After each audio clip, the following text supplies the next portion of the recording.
scaffolding around the spire, about 70 meters high.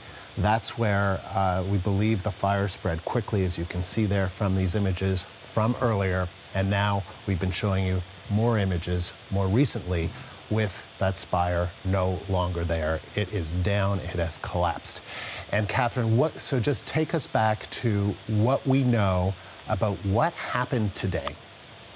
What we know is that as part of this renovation work, this extensive renovation work that's been going on at Notre Dame de Paris now for several years, that fire broke out at around 6:50 p.m. local time.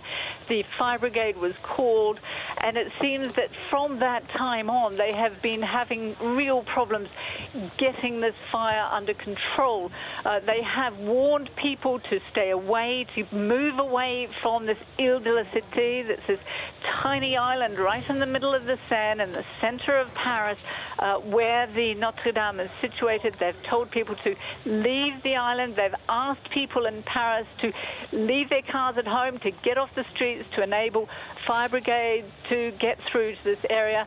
But now we're seeing that the fire is still burning, and we're also hearing that Emmanuel Macron, the French president, is on his way to Notre Dame de Paris. He'll be accompanied by the French Prime Minister, Edouard Philippe, to have a look at what is happening there and perhaps to give us more information. But certainly from the pictures that we're seeing now, that whole, the whole structure, the roof that one usually sees of Notre Dame is collapsing, and the flames you can see from right across the other side of Paris. The smoke has just been billowing out across, and really word is starting to come in from all around the world saying, I'm just seeing a message that's come in from the mayor of the German capital, Berlin, saying that we feel for you too, that this is just such a part of world history, this particular church.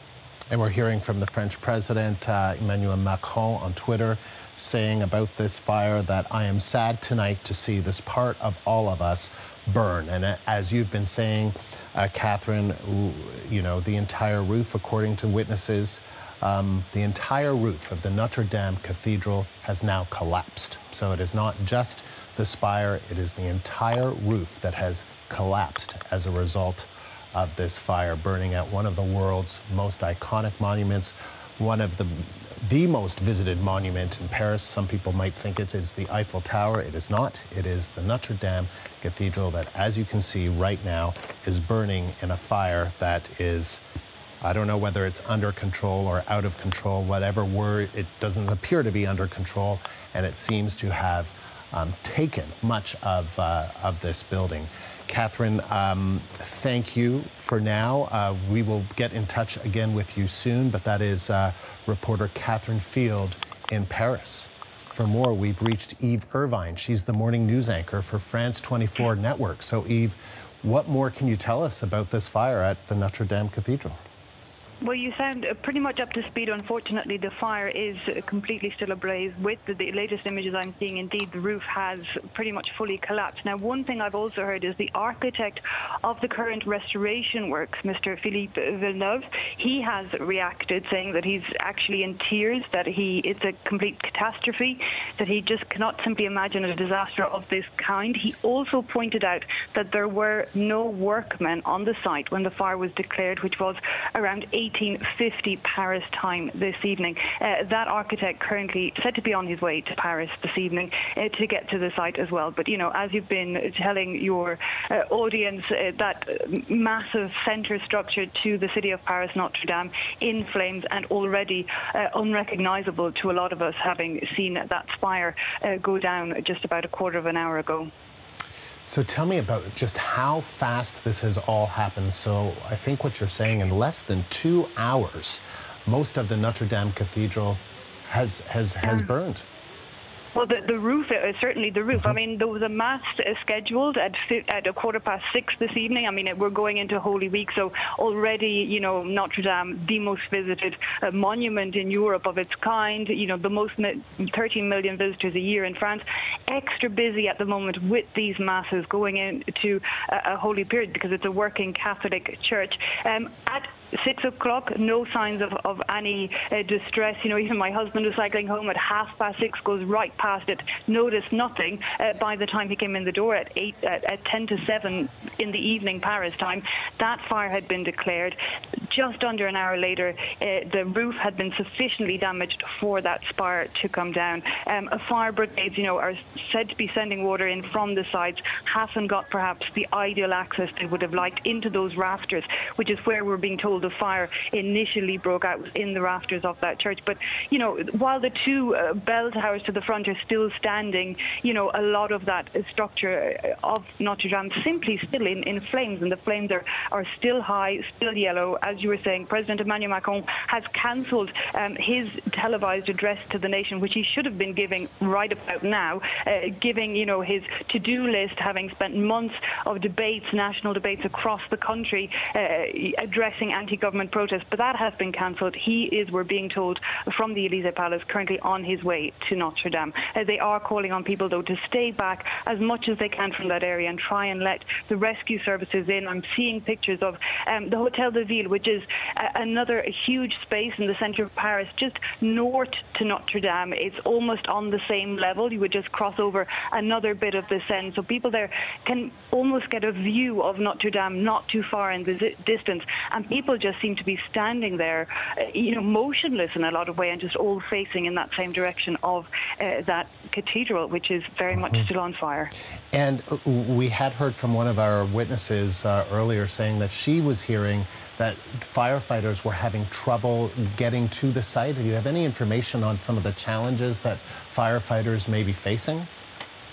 I'm now seeing the latest pictures. I believe there are firefighters on the sides of the structure. From what I'm seeing, I can see a handful of firemen or women on the sides with their hoses dousing those flames. I mean, I have to say they look so tiny and compared to the size of that overall structure, which, you know, is over 130 meters long, I believe, 70 meters high. It is right in the center of Paris. It is along the Seine, which would allow, you know, we have a fire brigade that runs up and down the Seine, so at least that might provide some sort of access. But, you know, the roads all around it are narrow. It's a very busy area as well, not only with tourists, but it's such a crucial point in the center of the city, a thoroughway for many people. And this fire broke out, you know, during rush hour, when people would still be making their way home from work. And so definitely a very difficult situation. And the structure itself, you know, first of all, you had to get everybody evacuated out of that cathedral.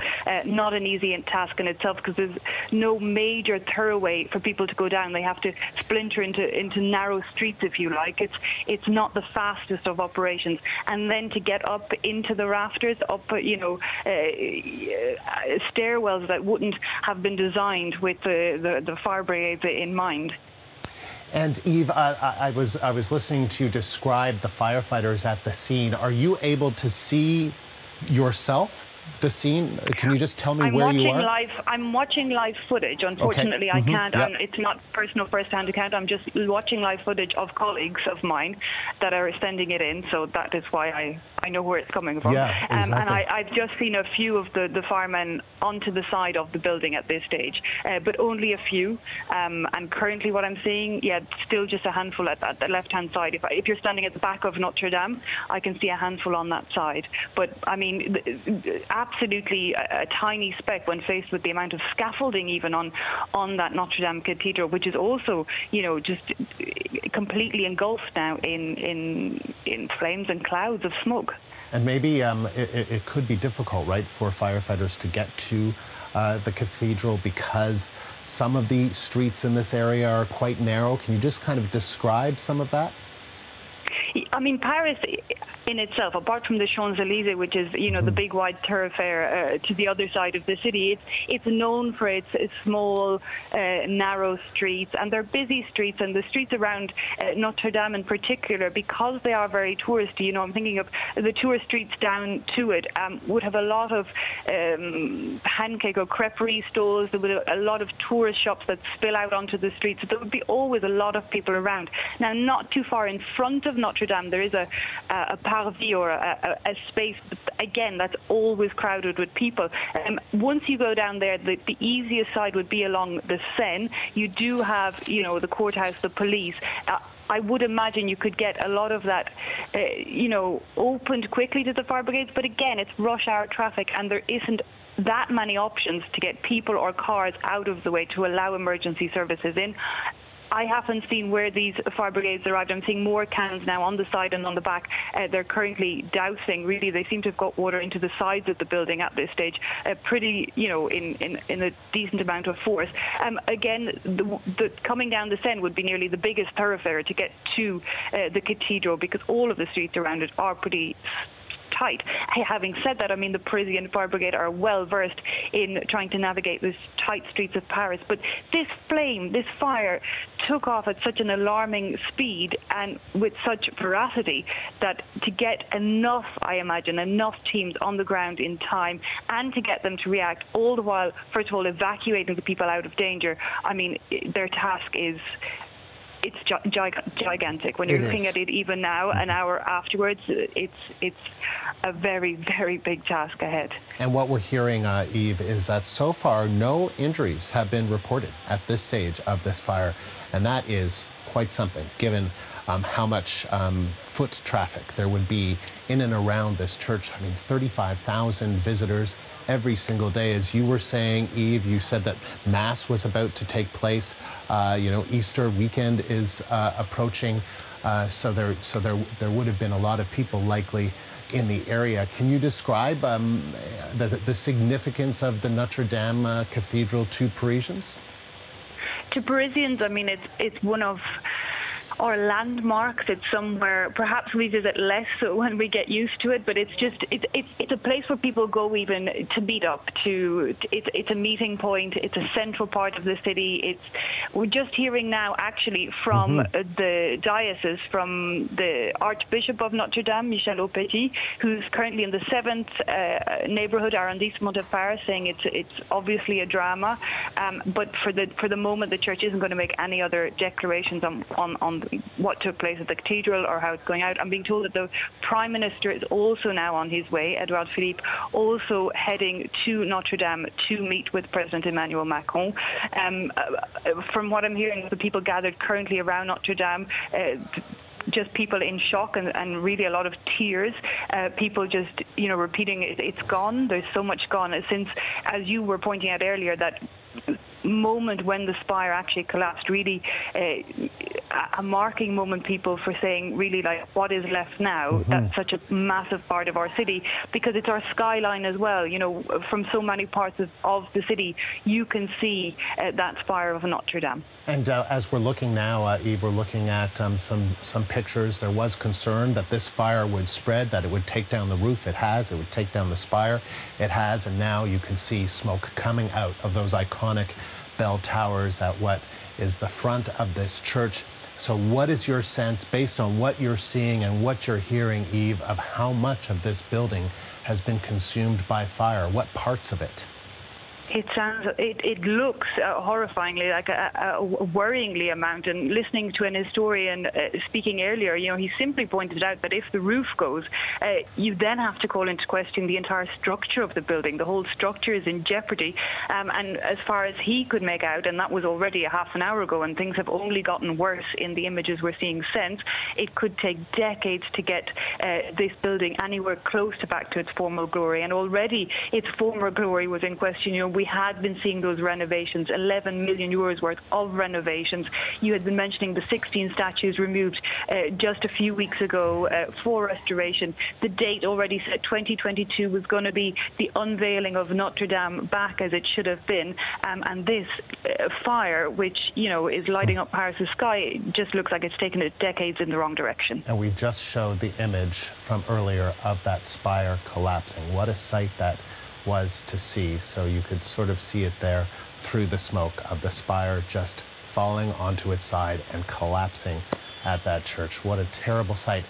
Eve, let me just ask you a little bit about, and there's the image again, I believe, that we've rewound that, and you're going to see it again. So that is the spire of this iconic church there as it just falls and collapses. The Notre Dame spire. And it was the renovations, right, Eve, around that spire, and it was in that area that the fire either started or spread quickly? Is that the information that you have? There was a spokesperson for the Paris Fire Brigade who did speak to French media, and he said as far as he understood, it came from the renovation side of things. However, that has not at all been confirmed. And again, the architect of the renovation saying that there were no workmen on the site, that there wouldn't have been any work currently taking place at the time when that fire was declared. But indeed, Notre Dame has been undergoing massive renovation works over the last while, and it does appear that the fire began at least in the rafters, but of course all those questions remain. So far, no official commentary from either the police. The police are saying they're treating it as an accident. No official spokesperson from the fire brigade, simply telling us that it started in the rafters, and I guess their entire focus now on trying to bring it under control as soon as possible. It does look slightly less dramatic in the pictures that I'm seeing currently, but still a lot of flames. I guess it's just the simple fact that the fire brigades and their water cannons have finally got close up to that structure, but a structure, you know, that has so dramatically changed in the last couple of hours, already somewhat unrecognizable to a lot of Parisians.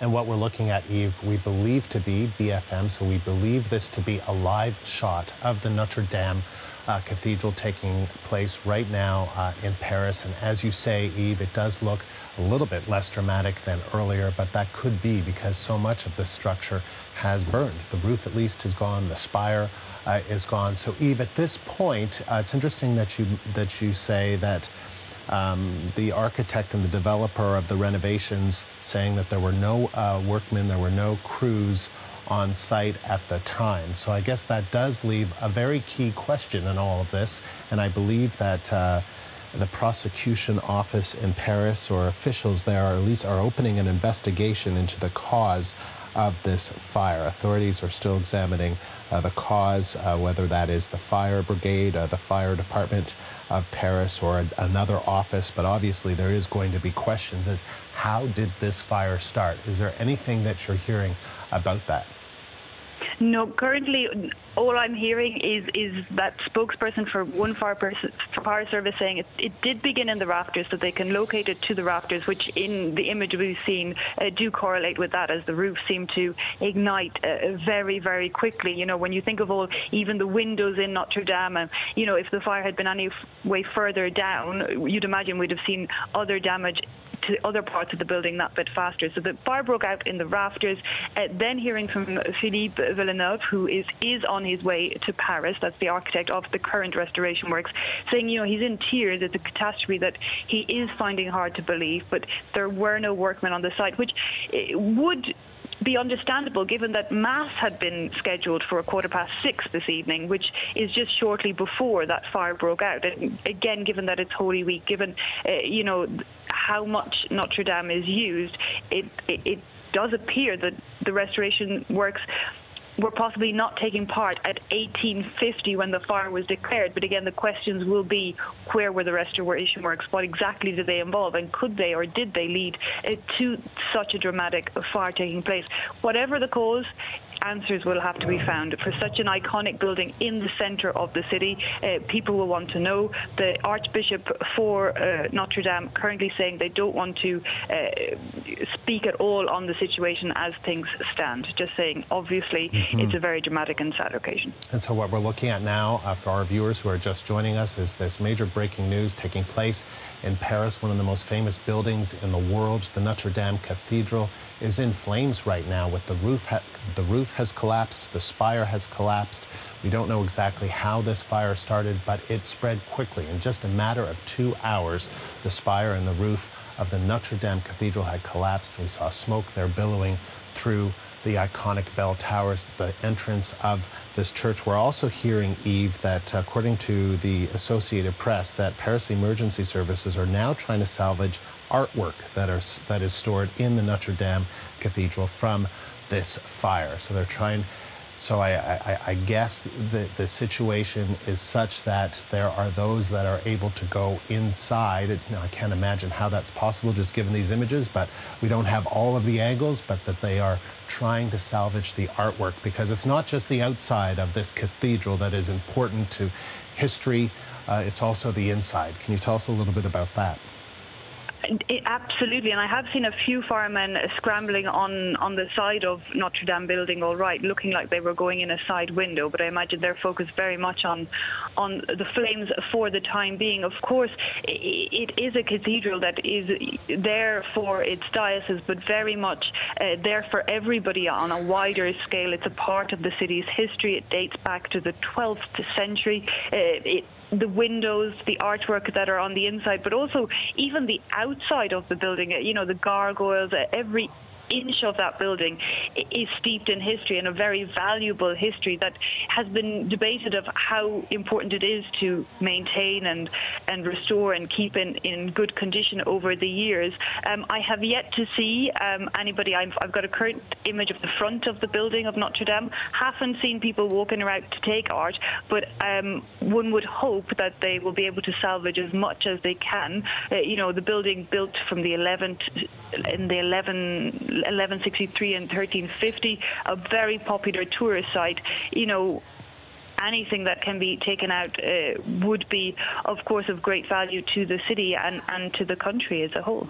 And I mean, Eve, we're hearing reports, and we know we were speaking with a witness earlier. I mean, locals and tourists alike have just been stopped in their tracks as they watch from different angles. You know, on the banks of the Seine River, they have been watching in horror as these flames just engulf this iconic building. This must just take your breath away. It must take the breath away, people who live there and the tourists who are there, to see, you know, one of the world's arguably most famous buildings up in flames.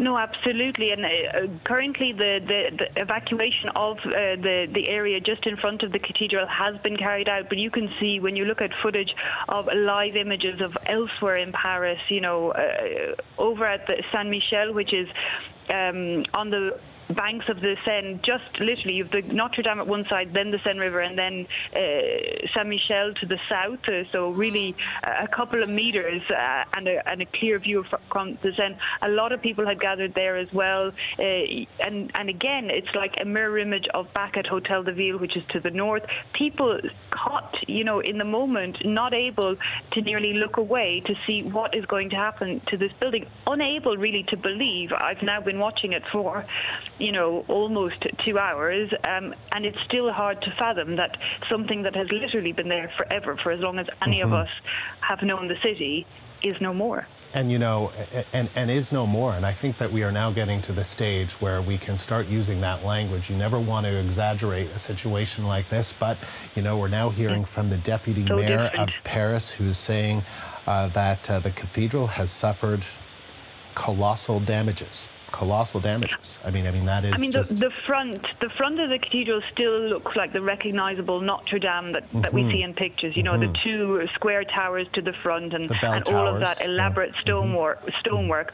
But after that, when you look at the side, when you look at the back of the cathedral, it's, I mean, the whole top of it is gone. So it's uncomparable. What it was is gone, and I mean, you know, what remains to be left is still to be seen, as those flames, not quite as high as they were, but still reaching the top of the building, at the back of the building. So these images that we're looking at now, these are live images that we're seeing with firefighters still battling flames. So this is still a fire. This is now not a controlled situation. The fire is still taking place inside the Notre Dame Cathedral. What I'm about to show you, this is, and Eve, if you'll just hang on there, is an Instagram user has this image, and here it is now, of that spire collapsing. Look at that.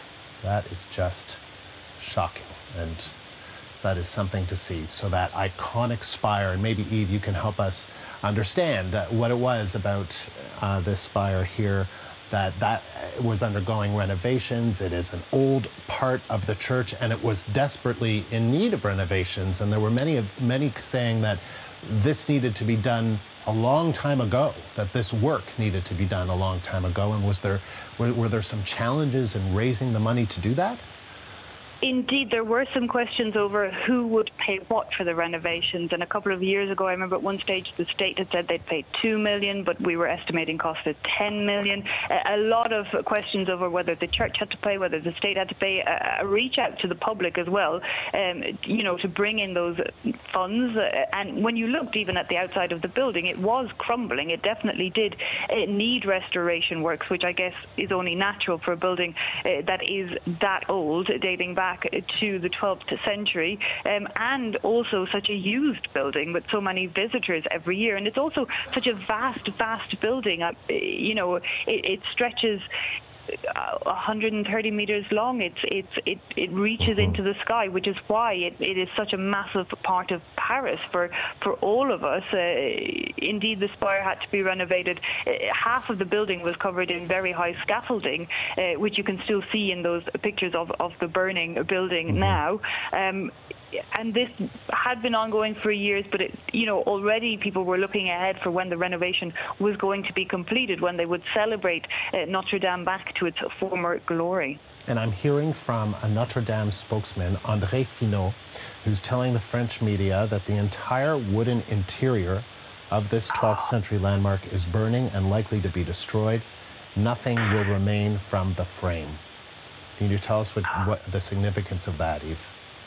Well, one does start to worry the more you hear. Already the roof is such a massive part of this building. It was part of the structure of the building, that whole top. That makes you worry about what is left. But if the entire guts of this Notre Dame Cathedral are also badly damaged, will we just be left with the stone skeletal outside when we pass by it tomorrow morning? It's hard to believe at this present moment. One can't imagine the French president reacting just a few moments ago, saying the emotion of an entire nation.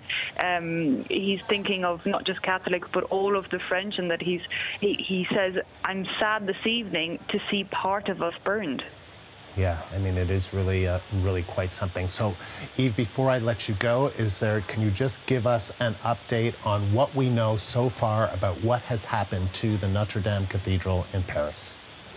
Indeed, the Notre Dame Cathedral, that at about 10 to 7 Paris time this evening, a fire was declared in the rafters of the building, and very dramatic scenes since then, flames taking off at quite an alarming rate. The entire roof, including its tall and very recognizable spire, collapsing, and that spire collapsing less than an hour after the fire was declared. We're now hearing that the damage is perhaps even further into the guts of that building. Heard from the architect for the restoration saying that he is in tears this evening. He cannot believe the catastrophe in front of his eyes or imagine such a disaster was possible. He also pointed out that there were no workmen on the site of the renovation works when that fire was declared.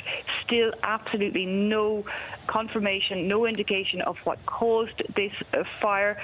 Undoubtedly, investigations will be underway to find out exactly what. But it did come at a very busy time for the cathedral heading into Holy Week. A mass had been held in the cathedral this evening. Questions now as to what will remain of the structure. The flames still very much underway, and firefighters still trying to douse them from the sides. And I've seen a few firefighters enter into the building only within the last 20 to 30 minutes. Questions of whether this building itself is now the structure is in jeopardy, and really, where things can go from here. The President, Emmanuel Macron, and the Prime Minister are headed to the site. And finally, Eve, as far as you know, no one has been injured, right? That's what we're hearing from officials? Indeed, remarkably, given the popularity of Notre Dame with, thousands of visitors every day, 13 million every year, and again, a mass had been taking place at 6:15, so not long at all before that fire was declared. We have been told that an evacuation was carried out. I have seen pictures of it in completely clear plaza right in front of the cathedral. Absolutely no reports of anybody been injured. So remarkably, it looks like they got people out of harm's way. People tended to gather then on two sides of the cathedral, across the river at one side on the south at Saint Michel, and over to the north around the Hotel de Ville. Big areas where people then were caught really in shock and looking to see what was going to become of this iconic building. There were some reports of panic a little bit on the Saint Michel side, as sparks were said to even reach across that far. However, I haven't seen those, and indeed absolutely no reports of anybody injured in any way whatsoever. And Eve, finally, I know I keep saying I'm going to let you go, and I will, but I want to ask you, you know, we're hearing from Associated Press that Paris prosecutors are opening an investigation into all of this. Okay, what can you tell us about that? I mean, is there, I guess when you don't know the cause, you would have the fire department, you could have different offices, different administration officials opening up investigations because you don't know the cause. You don't know whether this was set, or you don't know if this was just an accident. At this point, is that...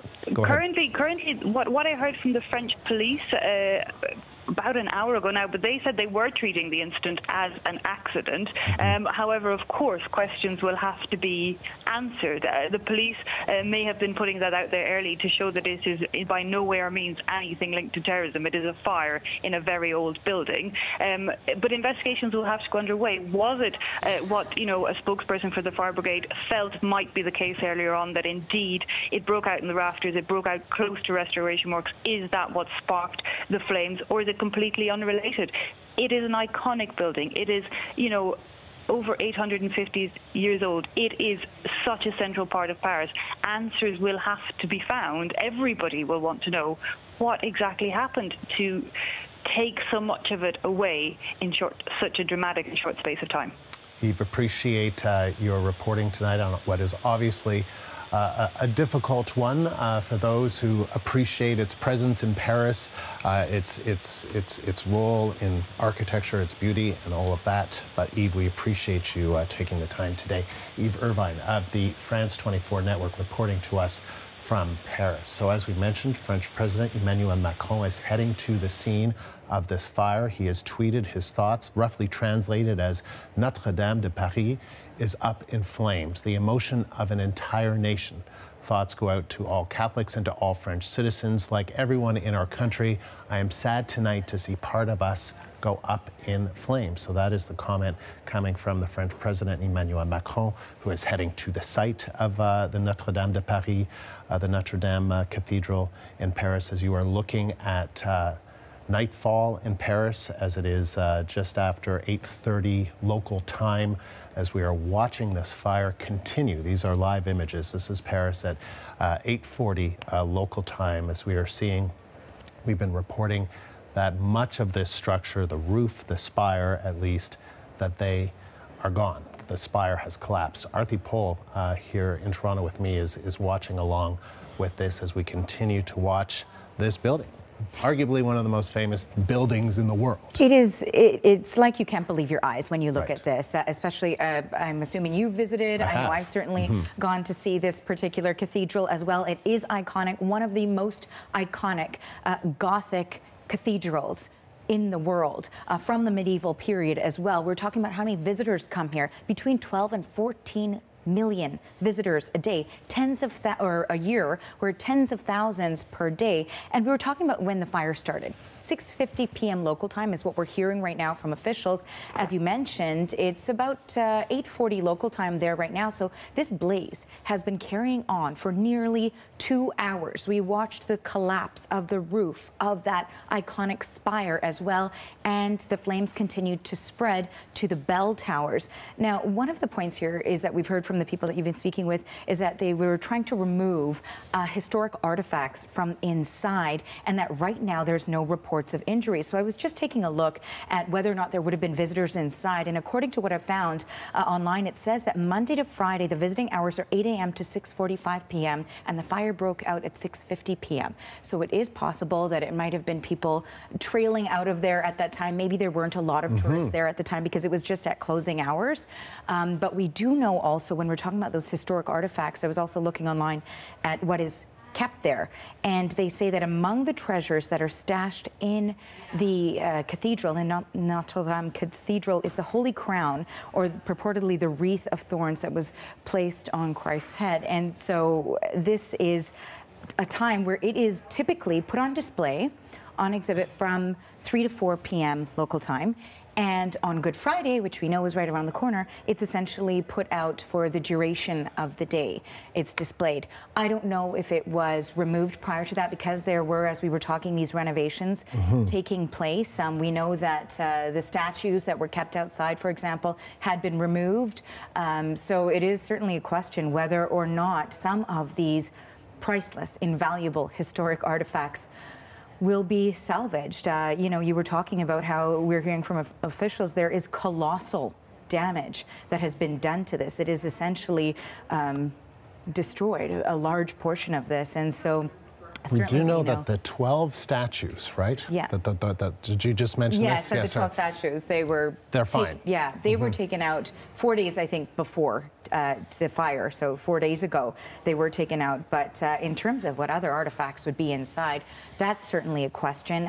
We do also have a tweet here. We did have some words from Emmanuel Macron, but also from the mayor of Paris, Anne Hidalgo. She said a terrible fire is underway, and the firefighters are trying to control the flames, and they're mobilized on site, and they are in contact with the diocese, and they're just telling everyone to stay far away so that A, they don't get injured, but also so the fire crews there can do their job in trying to contain the flames and salvage as much of this historic site as they can. So those are some of the latest facts that we have on this.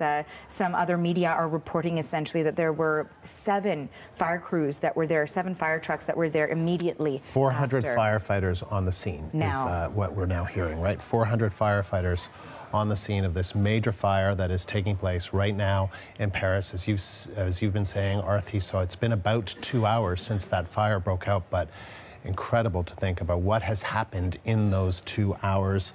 We believe, this is what we can tell you, that the roof has collapsed.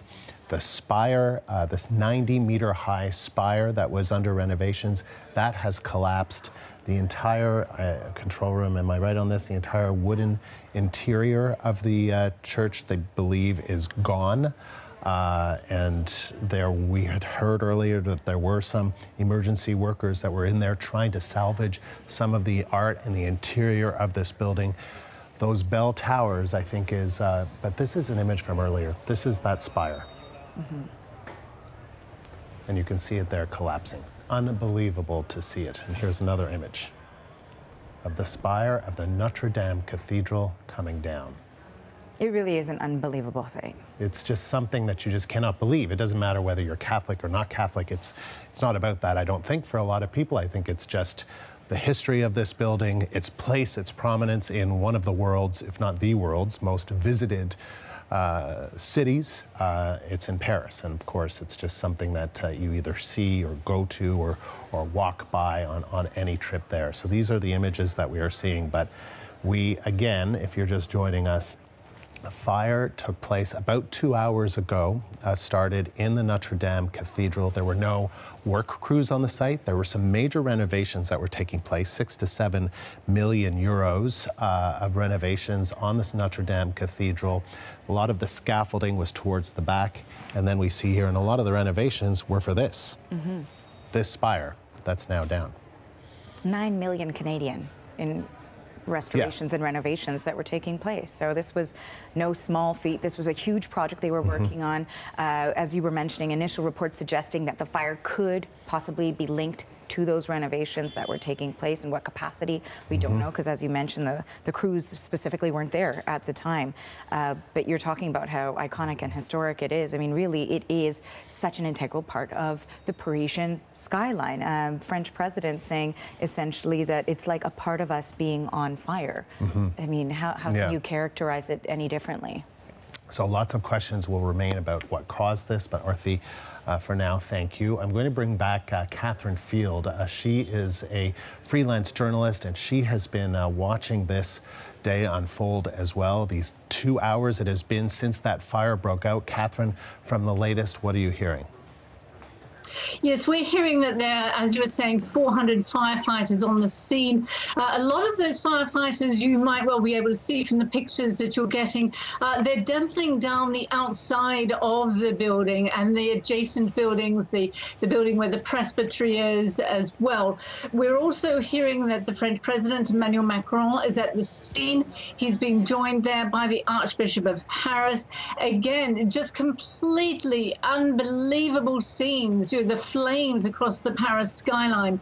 We're also hearing, as you were saying, that the fire probably started in the timber frames of the roof, and that is where it spread from there. And because that is timber, Andrew, it does spread very quickly, and you do get those very big flames that we've been seeing.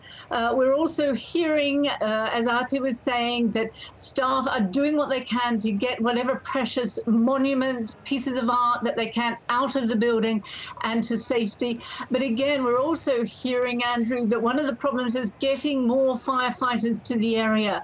Let's not forget, Notre Dame de Paris is a cathedral on an island in the Seine. Very small bridges link that island to the left bank and the right bank of Paris, so it's difficult for them to get through.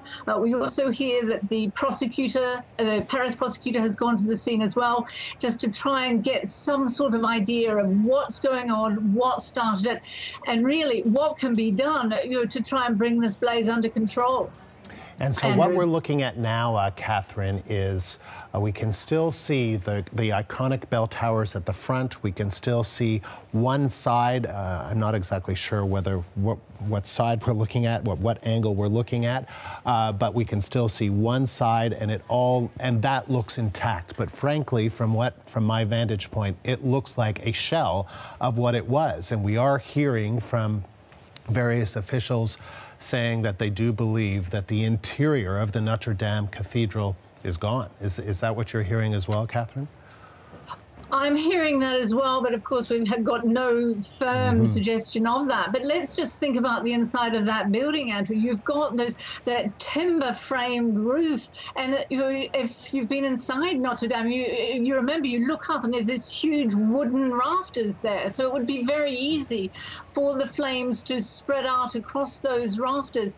And right underneath that spire, don't forget, is the main altar of the Notre Dame Cathedral. So it would be straight above that you have those what were absolutely stunning, hundreds of years old rafters that were just above the altar, and it's around that altar that you have had at least some of the stunning artworks that let's not forget, this cathedral is famous not just for its Gothic architecture and the architecture of the flying buttresses that kept it standing all those hundreds of years, but some of the artwork, some of the precious jewels that are inside there that are really the other part of this very tragic story that's unfolding before our eyes here on this Paris evening. That it's a beautiful French early spring evening here, and it's just unbelievable. It's on a beautiful evening. We're watching such a part of world history collapse before our eyes. The cathedral is constructed primarily of limestone. I'm told this is a flammable stone. The roof was made from wood, so you could see how a structure like this would be able to catch on fire and destroy so much of it so quickly. And that seems it's almost exactly 2 hours ago that Paris fire officials believe that this fire started at the iconic Notre Dame de Paris Cathedral in Paris. So 2 hours almost exactly since that fire broke out, and so much of that structure has been destroyed from what we've been able to see. Catherine Field is a freelance journalist who's joining me from Paris and has been watching along with us. So Catherine, and tell us a little bit about, we've been talking about it, but important because you were bringing up some points about the renovations that were taking place and some of the concerns around this structure and the need for the renovations. Indeed, Andrew. It was last August that I was working on a television documentary about the renovation work, and I went up onto that particular roof and the balconies at the back with a film crew, and literally as we're there, we had to wear hard hats up there because bits of the cathedral were falling down. And if you have a look at the back, you've probably seen pictures of the back of the cathedral. Well, the balcony was falling down, and bits of the balcony had been put back together with wood just to stop the workmen from accidentally falling off. So it was already a very fragile structure. It's a very fragile stone. It's a very fragile building that, despite the fact that they put these flying buttresses up, let's not forget that you've got 4 or 5 train lines running right underneath Notre Dame de Paris. Sometimes when you're in the front of the church, just at the entranceway by the tower there, you can hear the trains underneath. You can hear them going past. So the structure itself is under constant pressure, not just from those 13, 14 million visitors who come through there every year. You know, as we look at this, we hear that there are 400 firefighters that are on the scene right now, but you just look at these hoses as they try and douse the flames of this huge structure, and it just looks like a losing battle in so many ways, Catherine, just in terms of how much of this cathedral went up in flames, and it went up so quickly, and just the challenges that the firefighters, at least from the images that we're seeing and from the reports that we have, and we know the spire has collapsed, we know that the roof has collapsed, that this has been an uphill battle from the get-go for these firefighters. I would say so. When I was going up to the roof and up to the balconies on the first and second floors of Notre Dame, you go up very narrow corridors. The stairwells are very, very narrow. You can maybe get 2 people side by side going up, and they turn around and they spiral inside. So for any fireman getting up, it will be awfully difficult, even though Paris Fire Brigade is very famous the world over for knowing how to work in these sort of enclosed ancient buildings. But it would have been exceptionally difficult, and it's very difficult to get from one side of the cathedral to the other. Even when you're on the roof, you can move across, and it's a very narrow cathedral. So if you move from one staircase across the roof to the other, it's a very narrow space. There's not much room to move, even when you're on that balcony. So you're looking at lots of very small, very narrow stairwells going up, if indeed they're able to get in, because as you're seeing from the pictures, one side of the cathedral is straight open, it's right out onto the Seine, but the other side is right up against an old housing block there. It's again wood, stone and wood there. They don't have much room on that side of it as well, Andrew. And Catherine, as we continue to watch, it is now 5 to 9 local time in Paris, and this is a scene that you're looking at is the Notre Dame Cathedral in Paris, which has been on fire for just over 2 hours now. The spire has collapsed, the roof has collapsed, but so far, Catherine, as far as you can tell, there does appear to be damage, probably smoke damage to the sides of the building, to those iconic bell towers at the front, but so far they look intact. Is that what you're seeing? Yes, that's what we're hearing for the time being. Those famous bell towers at the front, those 69-meter high bell towers that have only recently been uncovered again. They were cleaned after years, in fact decades of grime, of pollution had been scraped away. And I can remember just a couple of weeks ago being there at this time of night. It's a very magical light. And you find people were just standing there, Andrew, and looking at it because it's such a stunning sight. Mm-hmm. And Notre Dame de Paris were particularly proud of those towers because a few years ago they had the bells recast, and every so often they'd ring them out just, when they didn't really have a reason to, but just to show off the fact that they'd had them redone and that Notre Dame is still the center of Paris. And then, Catherine, I just wanted to ask you about that documentary that you were doing and some of the controversy or some of the challenges, the financial challenges at getting the money to renovate this structure. There was a sense, I think you were telling me earlier, that these renovations were needed. They were probably needed years and years and years ago. And now to see this taking place, right now must just be. We've heard from the architect. We've heard from the person responsible for these renovations, just in tears, devastated by all of this. But tell us a little bit about that. Well, there was a controversy about the renovation cost because it is such an exceptionally expensive job. As you can see, you don't just have sort of any workman coming along and putting up scaffolding. You get specialist workers, and it's very expensive. And the question was, why isn't the Catholic Church paying for it to be done? And why isn't the Vatican coming and putting up money? So that was a big question as to why it was that the Notre Dame de Paris was going around the world cap in hand. It was getting funds from Catholic Church in America. It went to Boston. It also went to Washington to get money. The question was, why isn't the French state putting up money? And of course, here in France, it's a secular country that the church doesn't actually own these structures. It's the state that owns the cathedrals. So there was a big question about, why wasn't the state putting up more money? Because after all, it is a tourist attraction. And why wasn't the church putting up more? But they were always looking for more money, looking for more donors to give money, because it's been in a bit of a rough state, Notre Dame de Paris, for some time. Let's not forget that Victor Hugo in 1830, he said, please, please keep this beautiful structure alive, keep it as part of Paris. Catherine, thank you. We appreciate your reporting today. That is freelance journalist Catherine Field, live in Paris. Frank Pierron is a former CBC camera operator and is in Paris, and he joins me now by phone. So, Frank, just tell us what you're seeing. Well, all I can see is now that the roof is entirely gone, and one of the the left tower, is starting to be on fire right now. I see flames. And so, Frank, tell me about that. So you're saying one of the bell towers, one of those two towers at the front of the church, is on fire? Within the fire, there's a few flames coming from it. I don't know if there's any fire truck who's gonna do anything, but we just saw some flame.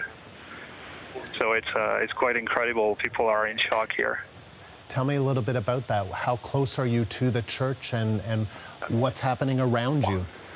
Well, currently I'm on the other side of the river, so I'm quite close to the fire, and there's like hundreds and hundreds of people watching it, taking pictures, because it's really quite unusual to see a cathedral burning, you know, especially one with such a long history, you know. Yeah, that just must be something else to see. Can you tell me what it looks like from your perspective, what the fire looks like?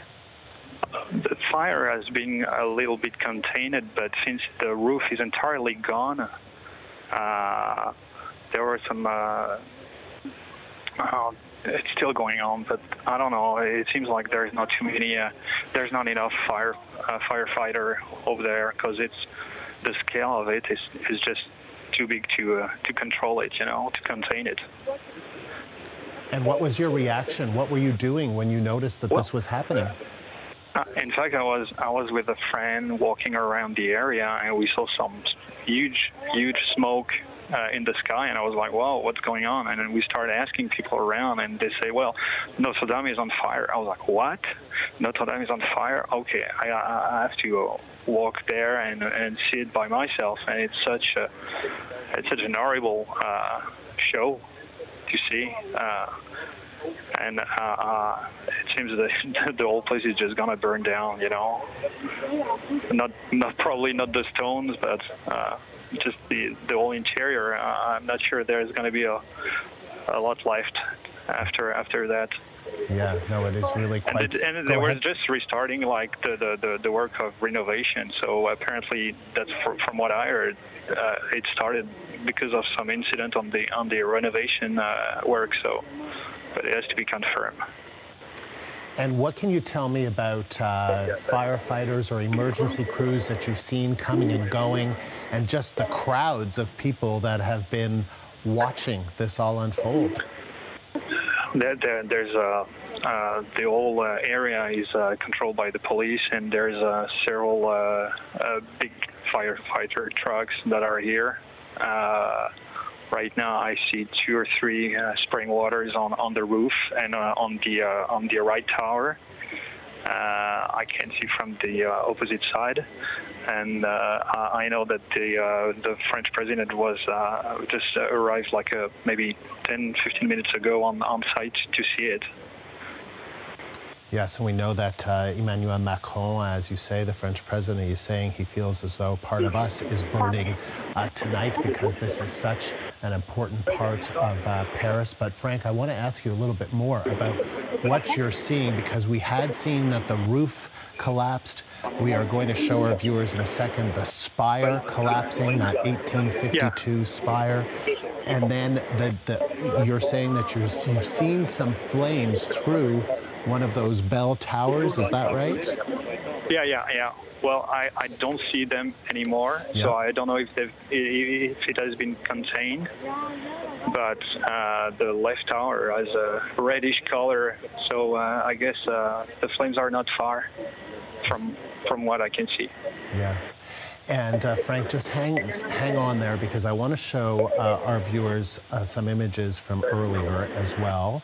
These are live pictures that we're seeing, but this is an image of this famous spire that collapsed. And there it goes. It was built in 1852, and it collapsed. And then the roof collapsed. That was around 8 o'clock local time, so about an hour ago. And that's when I think a lot of people in Paris gasped and thought, "Oh my gosh, that is quite the sight to see." Yeah. Were you watching, or did you see that happen, or? No, I was a bit away when the spider, the arrow just collapsed. Mm-hmm. Yeah. But when the flames started touching the left tower, people were like, "Oh my god," you know. So yeah, it's quite horrible to see. And tell me a bit even about... though if you're not a religious person, I mean, it's such a part of Paris history that it's like, I would say that it's kind of like the 9/11 of Paris, if I should say that, you know, in terms of scale, in terms of drama, you know. Yeah, and what's the unfortunately, though, Frank, the difference I think that's key that we should just let our viewers know about is that, as far as we know, no one has been injured. That's what Paris police so far have said, that no one has been injured by this fire, that a lot of the tour groups had ended. There are as many as 35,000 people that tour through that building every day, that was ending, that there was going to be a mass tonight, but that there were no work crews on site for those renovations, but that no one, incredibly, has been injured by this fire, given how many people are in and out of that building every day. Can you describe just the air? What's it like around you? The smoke, the air? Well, the smoke has been it's quite gone. There was a huge smoke like earlier at around 7 and 8 p.m. local time. But right now it's much lighter. Mm-hmm. But still the blaze is going on in the heart of the cathedral right now. In the heart of the cathedral, so you can still see the fire. Oh yeah, I can still see flames coming out of the cathedral. And I'm on the top. Mm-hmm. And we're looking at some live images as well that we can make out a bit of what is happening. It sure does look as though the fire continues. I believe the image these are both live images, right? Control room, the one on the left and on the right? Yes. So we are seeing a closer image of the fire on the left, and then this is from across the river, because as we've been mentioning, the Notre Dame de Paris is on Ile de la Cité, so it is on an island in the Seine River. So this is the scene that we're looking at right now. Frank, just describe the people around you, reactions that you've seen from people that have been noticing this? Well, the thing is that when I first arrived on site at around 6:45, 7 p.m., everybody was in shock, and I left like 30 minutes after that, about I'd say about half an hour ago. People were super silent. It's like it was like, wow, the crowd was super silent, and it's a huge crowd. You know, it's not like tens of people. It's like hundreds and hundreds of people. So it's hard to describe, actually. And, you know, it's something quite unusual. It is something quite unusual. And, you know, I think, Frank, that you're right, because we're hearing more and more reporting that, in fact, the fire has spread to one of those bell towers. So not only has the roof gone, the spire is gone, much of the wooden interior of this structure is gone, but now the fire has spread to one of those two iconic towers. If you've ever been to Paris, that is the front of the building where you look up and you see to the right and to the left of the structure, those two bell towers. And one of them is on fire as we look at these images of fire crews that are on the scene. But these are live images both on the left of your screen and the right of your screen, and you can still see those furious flames that are still going at the Notre Dame Cathedral, one of the most famous monuments in the world, certainly the most visited monument, the most visited building in Paris. It's not the Eiffel Tower, it's this building here that you're watching now up in flames. And so, Frank, tell us a little bit as you look across the river, just describe what you're seeing and what you're hearing. A lot of silence. People are very silent. You can see nobody's shouting. People are taking pictures or just looking in shock. I've seen some people singing songs and praying. So it's pretty emotional here, actually. Yeah, I bet it is. Did you visit did you go by the Notre Dame during your time? No, I didn't have the chance. As a Parisian, you know, you don't have time to visit those sites, right. And well, you never do it, and well, too bad. But you would walk by. I meant you would certainly walk by it, or it would just... I walk by a lot. I've seen it, and I took a picture of it like a few days ago. So, you know, like just seeing that monumental cathedral going in flame right now, it's a shock. It's a shock. And Frank, how would you describe, because you mentioned something interesting, I think, you know, whether you're Catholic or not Catholic, it's not about being religious. For Parisians and for tourists, I guess, there is something special about that building. How would you describe its place in the minds or the hearts of Parisians or people who visit? Well, it's the art of Paris. It's been here for many centuries. And just seeing going in flame, it's not the best of the show, I guess. And even though, as you mentioned, like being Catholic or not, just like the history behind that place, it's something, you know. It sure is. Frank, appreciate you though sharing some of your time tonight. Thank you. That is Frank Pierron, a former CBC camera operator in Paris. And we've reached freelance reporter Vivian Song in Paris. So Vivian, you're following the story from where you are. What can you tell us about what you know? Well, we know that the fire is supposed to have broken out around 7 tonight. That's when a lot of people get off work, local Parisians. It's also a beautiful spring week here, so there's lots of tourists. Early reports show or tell us that the fire is supposed to have broken out in the attic of the cathedral. Now, what you should know, I'm not sure if it was mentioned, but the cathedral has been under extensive renovations over the last few weeks, especially last week. They removed 16 bronze statues from the cathedral to undergo restorations. And so speculation, early reports are that the fire is supposed to have been related to these restoration and renovations.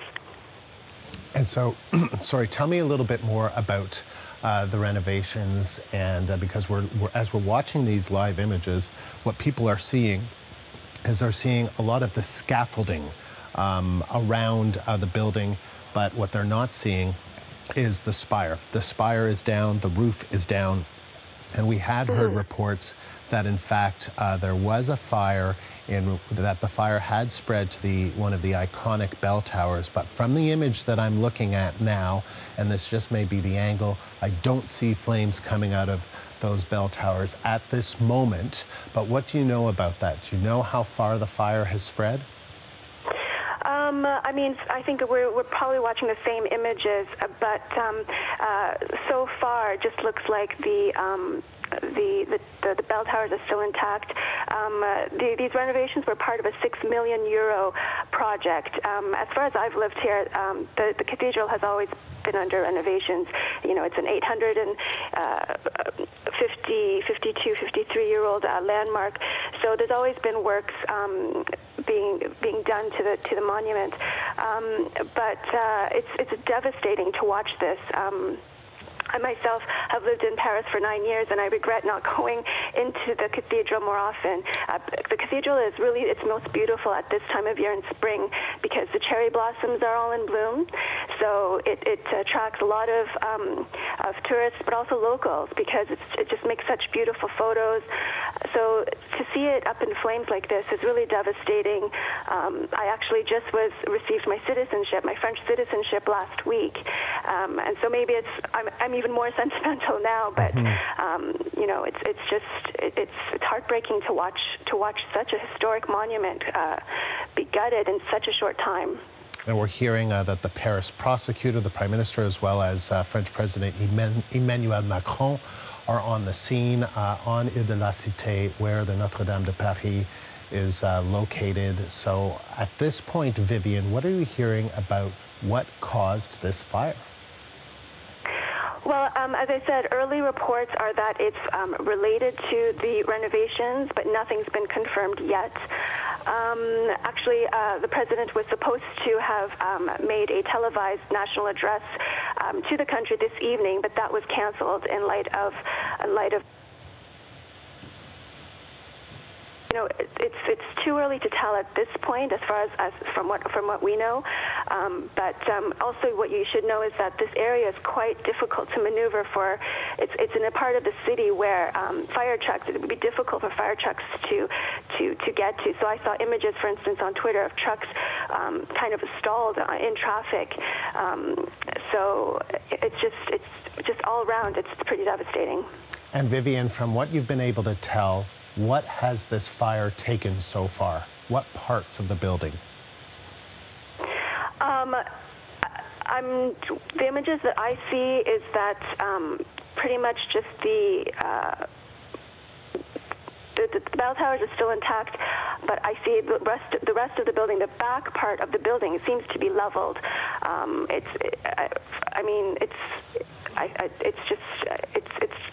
pretty grim from what I'm seeing right now. Yeah, it sure is.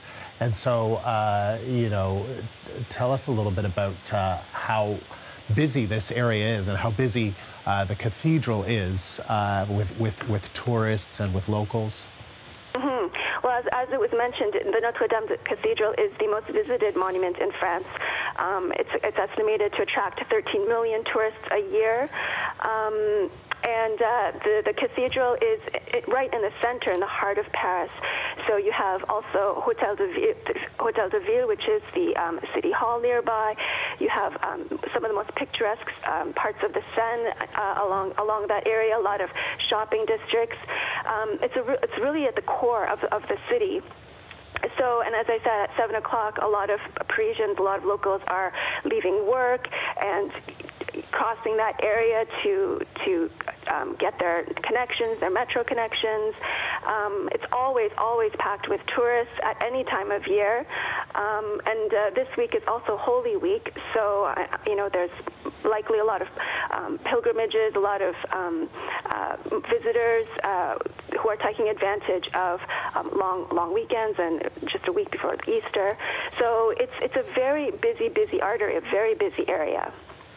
And challenging, though, right, for firefighters because of some of the smaller streets in terms of battling a fire like this? Exactly. Exactly. It's not an easy area to get to. As I said, I saw images of fire trucks stalled on the streets because it's rush hour as well. It was around 7 o'clock. So, Paris rush hour extends till almost about 8 o'clock. So it couldn't have been easy for these for the response to get to this cathedral. It's right at rush hour and in the center of the city. And we're also hearing that much of the interior is gone. And so because it's not just the outside of this cathedral that has architectural or artistic value, but it's also the inside, right, Vivian? Yes. I mean, from the images that I'm seeing, you can't. It's very unlikely that the interior would have survived these kinds of flames. It's pretty much. It looks like it's descended into the cathedral, into the historic building. It doesn't look like there's much that can be salvaged from what I'm seeing right now. All right, Vivian, thank you. That is freelance reporter Vivian Song in Paris. And Meredith Cohen is an art historian, and she joins me now on the phone from Los Angeles. So maybe, Meredith, you could tell us a little bit more about what is being lost before our eyes. This is the history of France, dating back to the 12th century, when France becomes what we call a nation state, headed by a monarchy. Notre Dame is really the symbol of the ascendancy of Paris as a capital of that burgeoning nation state. At that time, it was kind of headed both by the bishop and the king, and the bishop is the ruler of Paris, really, until the king takes over. The Cathedral of Paris, which is Notre Dame, is the kind of the swan song of the bishop's great power as a kind of ruler over the city. It was built to be the tallest, biggest, largest church ever built in Europe at the time. It was a very ambitious urban project starting around 1160, and from that point on, the cathedral was built mostly in its entirety by about 1220. So it's a really old church, but also it's a historic monument that's in the center of Paris. Victor Hugo writes about Notre Dame. It became a symbol of the city of Paris, and it's right in the center of the city. And so as a symbol of Paris and of France, to see it engulfed by flames is shocking, horrifying. It's a millennium of the city's history that's burning before our eyes. It's really terrifying. Yeah, it is really quite something to see all of this. And so, Meredith, we're hearing that the interior is basically gone, and there is a lot of concern that if there were some emergency officials that were trying to go in and salvage some of the art inside of the cathedral, but that most of the interior is gone. Can you describe what could be lost in terms of the art inside the Notre Dame Cathedral? I mean, honestly, I find this really hard to believe, and I'm just so shocked. So in order for the interior to be gone, first of all, the vaults would have to collapse. Okay, so those vaults do date to around 1200. They would have to collapse. That would destabilize the whole building. Now, much of the original artwork was already taken out and destroyed in the French Revolution, right? But there is what we call the choir screen, which is 13th, 14th, and 15th century. But also in Notre Dame, there is a treasury. And so I don't know. It's just off of the south arm. So, I mean, if the treasury is burned, they're going to lose the crown of thorns, the relic of the crown of thorns they're going to lose if the treasury burns. I can't see that it's gotten that far yet. But they have, shirt of St. Louis, all kinds of relics and reliquaries in the treasury of Notre Dame. But that would be huge. If the vaults already at the top are lost, we're losing, 12th and 13th century stained glass, 12th and 13th century craftsmanship. These are things that cannot be replaced. That you cannot, we could put it up in a similar way, but what we can learn about that past and all the different iterations the building has gone through, that also is gone when the building is lost.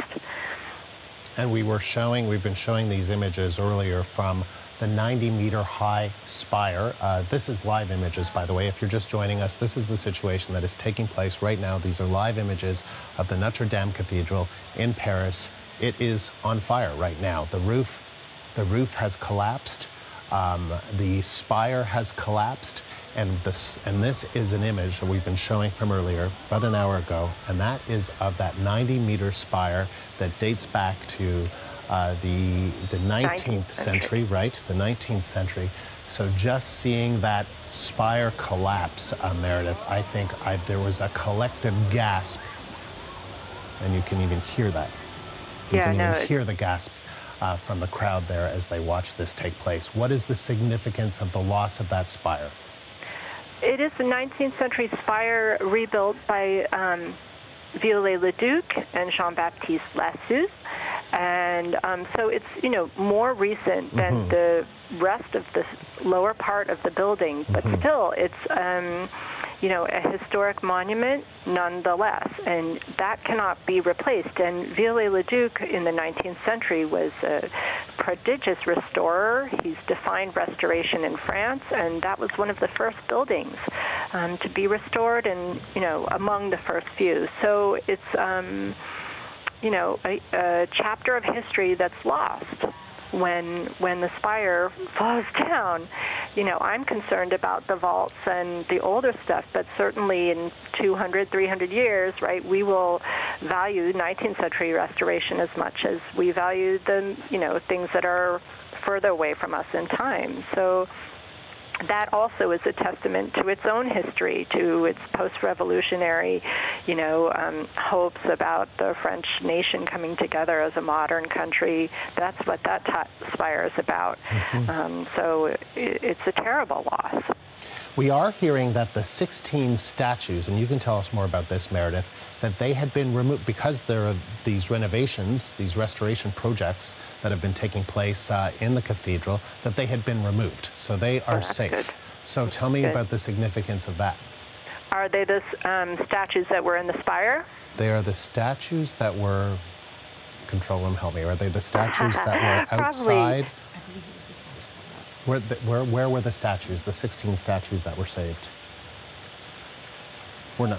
They were outside. They were overlooking. So these are the statues that were outside that were overlooking and that they were removed. Right, well, that's good. So any restoration project should take away, things that are delicate of that nature. I mean, before they restore. I really hope it's not negligence that caused this fire. That's all I can say. But there are all kinds of wonderful parts of this building that have been taken away and are restored. I mean, the front on the facade, you have what's called the Gallery of Kings.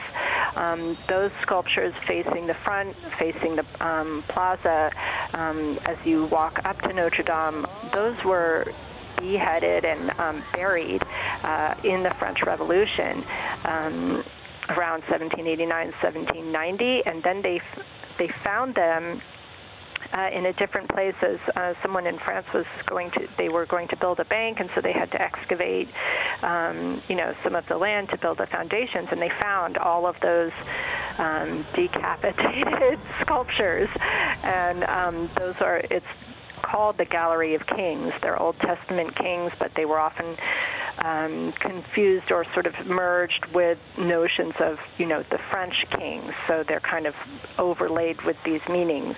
And those sculptures are in the Musée National du Moyen Âge, Terme de Cluny, at Cluny in Paris. Still, those are saved, and then you have copies on the front facade. But what really is at loss here are the many different layers of history that went into this building. You know, starting in 1160, and then it's continually different parts of it are reshaped and reformed over time. So it's, you know, that's what's, you know, being destroyed.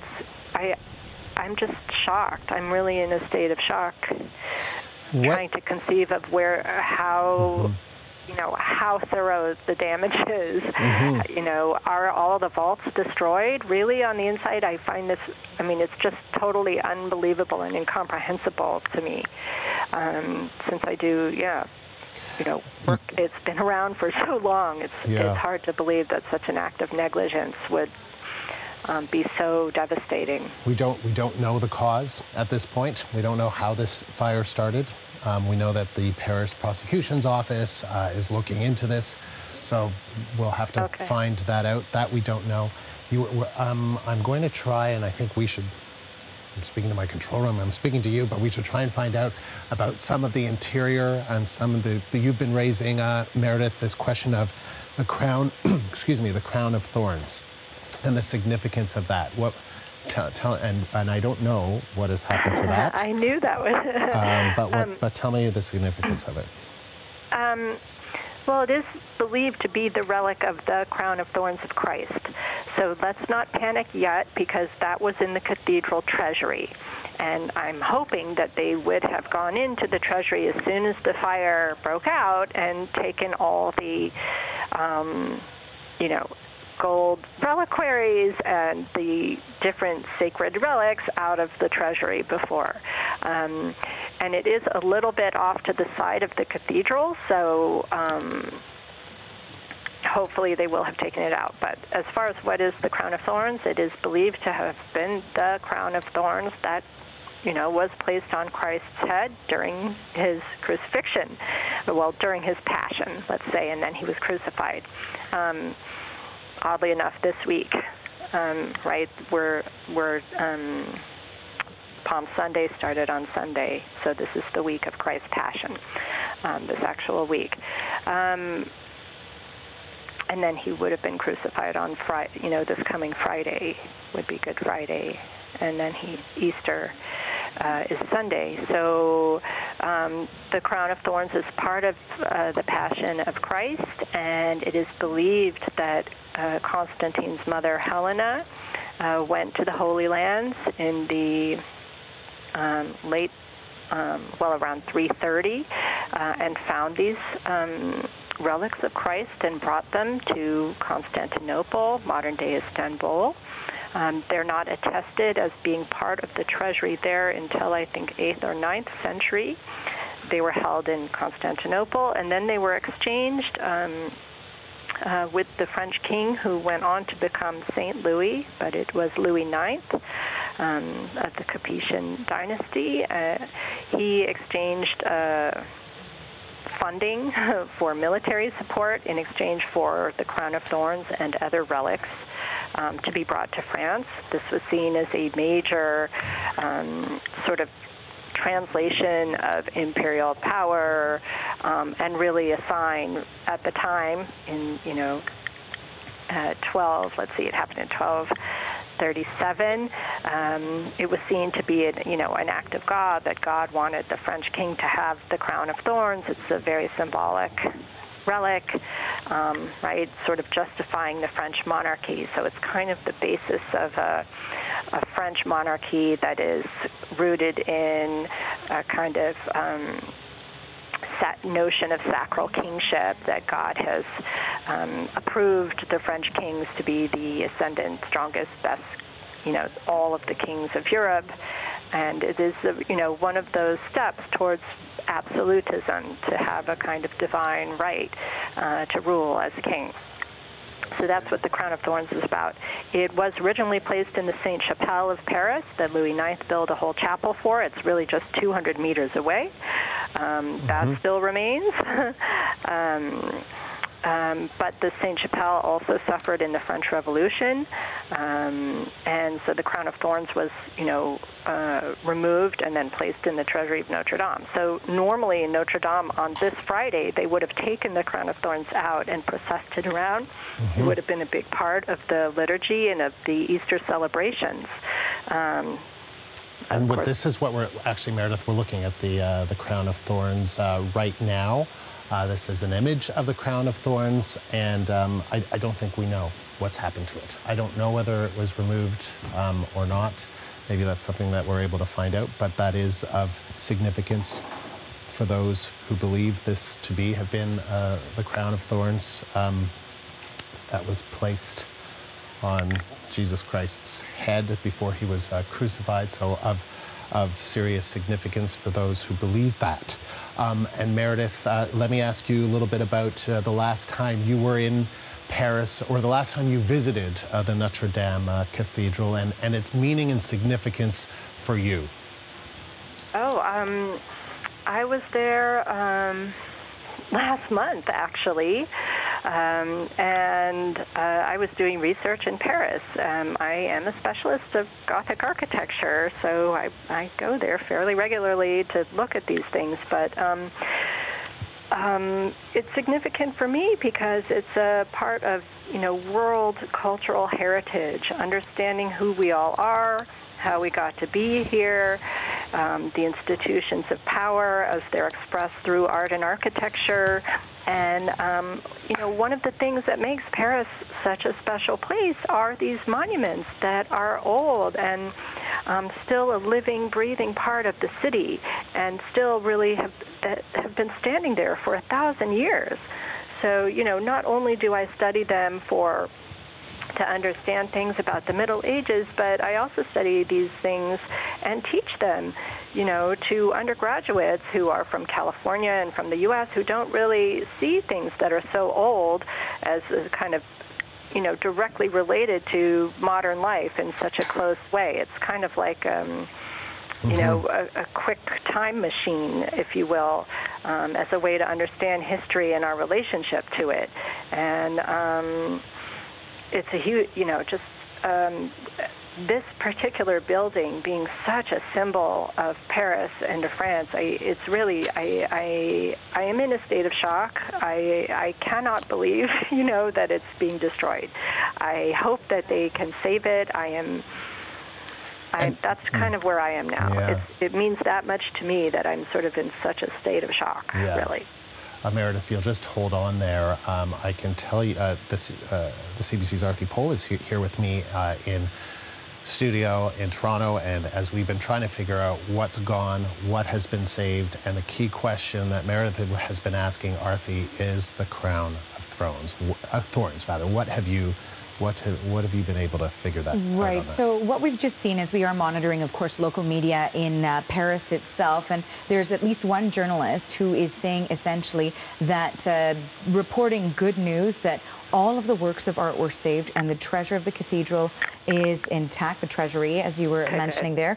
The crown of thorns, the holy sacraments are safe. That is an initial report we're seeing from a journalist in Paris itself. So, of course, waiting for confirmation on that. But that would be good news if we can get confirmation, of course. So that is one piece of information that is developing right now. And so, so Meredith, there you have it. We have yet to confirm all of this, but that would certainly be something that you would be celebrating. And and what we're showing right now, and this is quite an image, Meredith, but just what we're showing our viewers right now is an image of the interior of the Notre Dame Cathedral before this fire. And so the beauty of it is just quite astounding. Can you just describe the significance of the interior of this iconic building, what it was and what it is in many ways no more?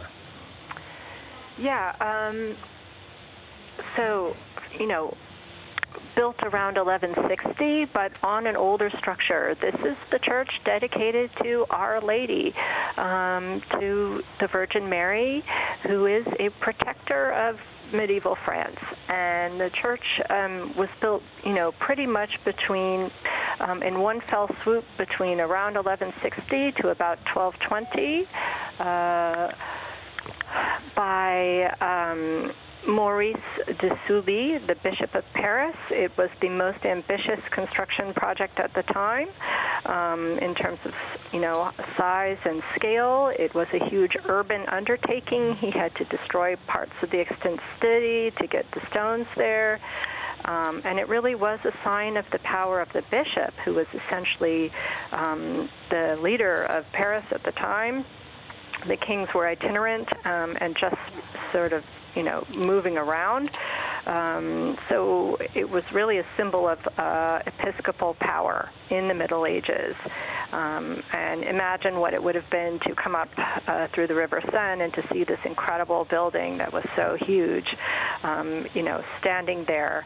And, that could be seen from many, many miles away. It was the tallest building in the entire city at the time. So founded that way, but, also there were earlier iterations of this cathedral even prior to the 12th century construction of it. That's just our latest iteration. Then there are different remodeling campaigns on Notre Dame. The facade is done between 1200 and 1220. Most of the vaults are done by then, but as soon as the first iteration of the church is done, they build new chapels on it between 1220 and about 1350, 400. There's a whole belt of chapels going around the cathedral.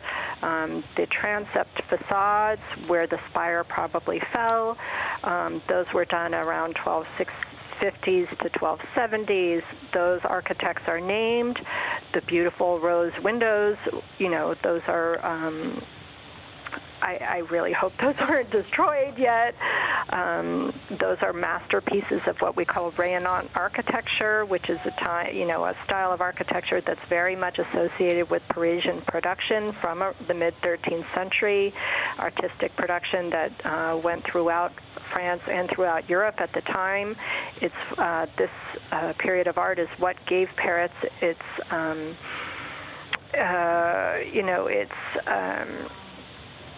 cachet as the center of art and of fashion. It goes back to this artistic period and this period of time. And those two transept facades on the side of Notre Dame really are, the kind of symbols of that artistic ascendancy of Paris in the Middle Ages. What we know, or when we think of Paris as the city of art and the city of fashion, it really goes back to the Middle Ages, and it goes back to this building. And, so the building is complete around 1400, 1500. It had a great cathedral school. It had great music associated with it. It is at the origin of modern-day universities as well. The University of Paris being one of the first, starting with the Cathedral School of Notre Dame. So it's a whole center, of art and intellectual life in the Middle Ages, that out of which, all of this came from Notre Dame. So it's kind of worth preserving. So I really hope they can stop this fire as soon as possible. Well, in fact, Meredith and Arthi is here with me in studio.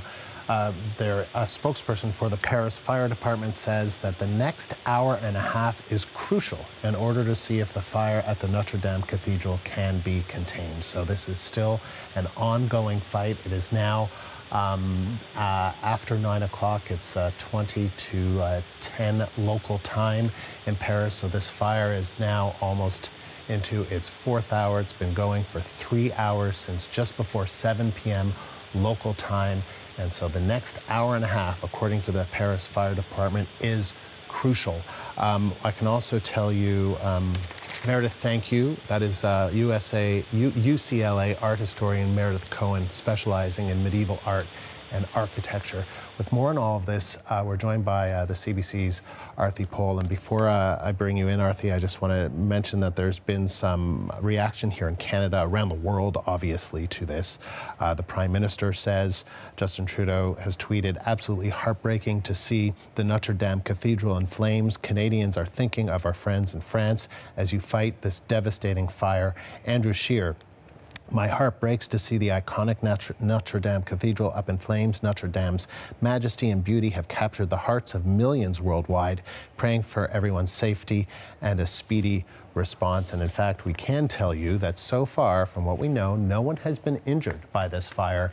That seems to just be massive. It is massive. It is a massive fire. Hundreds of firefighters at the scene of this fire. And the latest is that a spokesman for the Paris Fire Department says the next hour and a half is going to be crucial. But Arthi is here to just give us an update about what we know so far, how much of this building, this iconic monument in Paris, is gone.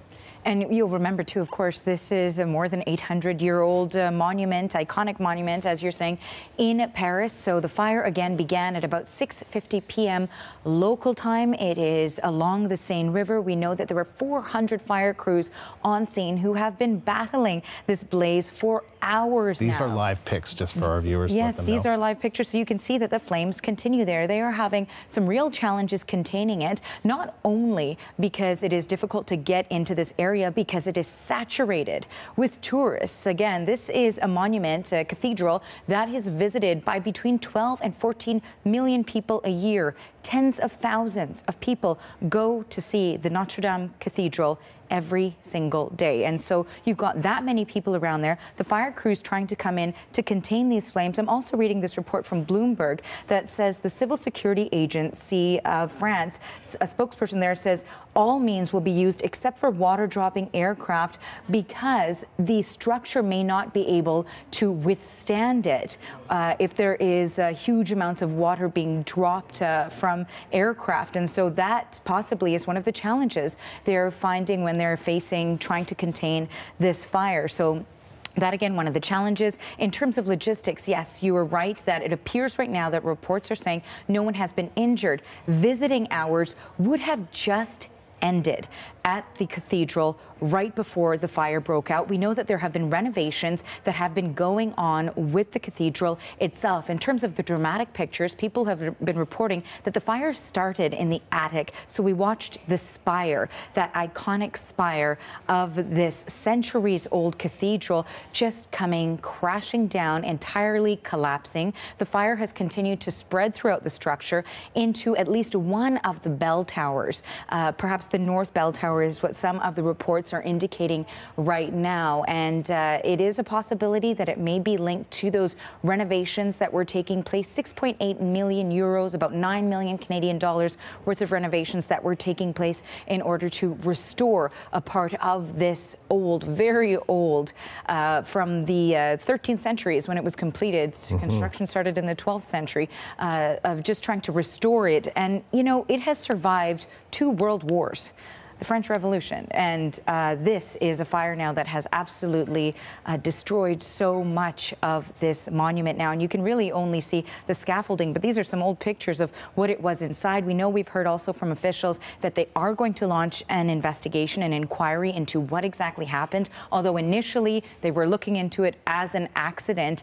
You can continue to just see that scaffolding outside, but what we've heard from reports is that there's colossal damage and that the entire interior, for the most part, has been damaged. But the treasury, which carried sacraments, artwork, the crown of thorns, as we were talking about, initial reports from local reporters saying that those have not been damaged. And the bronze statues as well had been removed that were outside of the cathedral, right? Right. More they were saved, that they had been removed for these restorations, so 16 of them. We're getting more and more reaction. Arthi, a spokesperson for the Vatican, says that the Notre Dame fire has caused shock and sadness, saying that they're praying for the firefighters. The Archbishop of Paris calls on all priests in Paris to ring the bells as mark of gesture for Notre Dame Cathedral. And the ringing of the bells is is interesting because, as we've been hearing, the Notre Dame Cathedral often would ring its bells, perhaps as a gesture to the tourists and to Parisians who go and visit, as you say, 12 to 14 million each year. And we have heard reports that, in fact, the fire spread to the North Bell Tower. So there are two bell towers at the front of this building, and that the fire has spread to the North Bell Tower. Interesting to hear from that Paris Fire Department spokesperson saying the next hour and a half or so is going to be crucial on whether or not this fire can be contained. So what does that mean? This fire is not contained. And as you can see from these live images of Paris, it started almost 3 hours ago, this fire engulfing one of the world's most famous buildings, one of the world's most visited, Paris's most visited monument, more than the Eiffel Tower. They're on fire, and this fire is not contained. And the next hour and a half is what's going to be crucial. And we've heard from the mayor of Paris, too, that essentially they are advising everyone to just stay out of the area so that they can get this under control, not only for the safety of the people, but to save this historic monument in Paris. And there are areas that have opened up for people who live in this neighborhood, in this block, so that they can stay there in the interim while, again, these emergency crews continue to try to contain these flames. And, you know, when we're talking about, again, just how significant this symbol is as part of the skyline in Paris, too. You know, a lot of people say it rivals with the Eiffel Tower. Yes, sure, this is even more visited. And in fact, the Eiffel Tower has been around for about a century. This one for 8. So if you just think about that, long before the Eiffel Tower was even there, this defined the city of Paris. And so it is really an incredible sight. A lot of questions around the cause. And the latest that we have is from the French Interior Minister saying that the cause of this fire at Notre Dame Cathedral is unknown. It is unknown. We had heard originally that police and firefighters were saying, well, we're treating this as an accident, but really, then we heard that the Paris prosecutor's office, different levels of government or different administrative officials have been looking into the cause of this, trying to figure that out. How did this start? Why did it start? What's the cause? And what we know right now is that we don't know. And that's what has been reflected by the French junior interior minister, just saying that at this point it is not known, but a lot of people are going to want to know the answer to that key question. Absolutely, and we know that they are saying they're going to put all of the resources they possibly can to try and salvage, of course, whatever can be left, and to look into how this could happen. There is so much security at this particular site. It is visited so frequently. One would imagine every single precaution that could be taken to make sure it's safe is taken, given the amount of foot traffic they have in there, the importance of the structure itself. And, you know, we've been hearing so much also reaction to this. You mentioned that our Prime Minister had reacted. Also, we're seeing here UK Prime Minister Theresa May had also said that her thoughts were with France as this fire devastated the cathedral, saying specifically that that her thoughts are with the emergency services who are fighting this terrible blaze. Again, though, I guess the positive news is that there's no injuries to report at this particular point. Arthi, thank you. I know you'll stick around. We're now going to go to Simon Nakonieczny in Montreal at the Notre Dame Basilica there, and the connections that exist obviously between the Notre Dame Basilica in Montreal, where you're standing in front of, Simon, and the Notre Dame Cathedral, the Notre Dame de Paris. I know that you've spoken to some French tourists there. Just tell us a little bit about, you know, what you're hearing and the connections between the two. Well, I mean, Montreal is often seen as one of the most European cities in North America. And of course, this is an example here of that. Notre Dame Basilica, there are links between Notre Dame Basilica here in Montreal and Notre Dame de Paris. Notably, the architect of Notre Dame Basilica, this cathedral, or this basilica, was built in the 19th century, and it was inspired by Notre Dame de Paris. The architect, James O'Donnell, was inspired by Notre Dame de Paris and Saint-Sulpice Cathedral, two Gothic cathedrals. Now, this, of course, is a Gothic revival cathedral, and some of the features that are inspired by Notre Dame de Paris, I mean, if you just look the similarities between the two towers and the facade, the sort of flat facade, it has parallels with it. And of course, this is also a major tourist attraction here in Montreal, drawing about 1 million tourists a year. And so, of course, there are people that come to visit this cathedral who have also visited Notre Dame de Paris. And I spoke to some of them coming out of that cathedral today behind me. They're in shock. Those who didn't know, really shocked and immediately got on their phones. I spoke to a pair of French tourists, as you mentioned, who had just been to Notre Dame de Paris a week ago.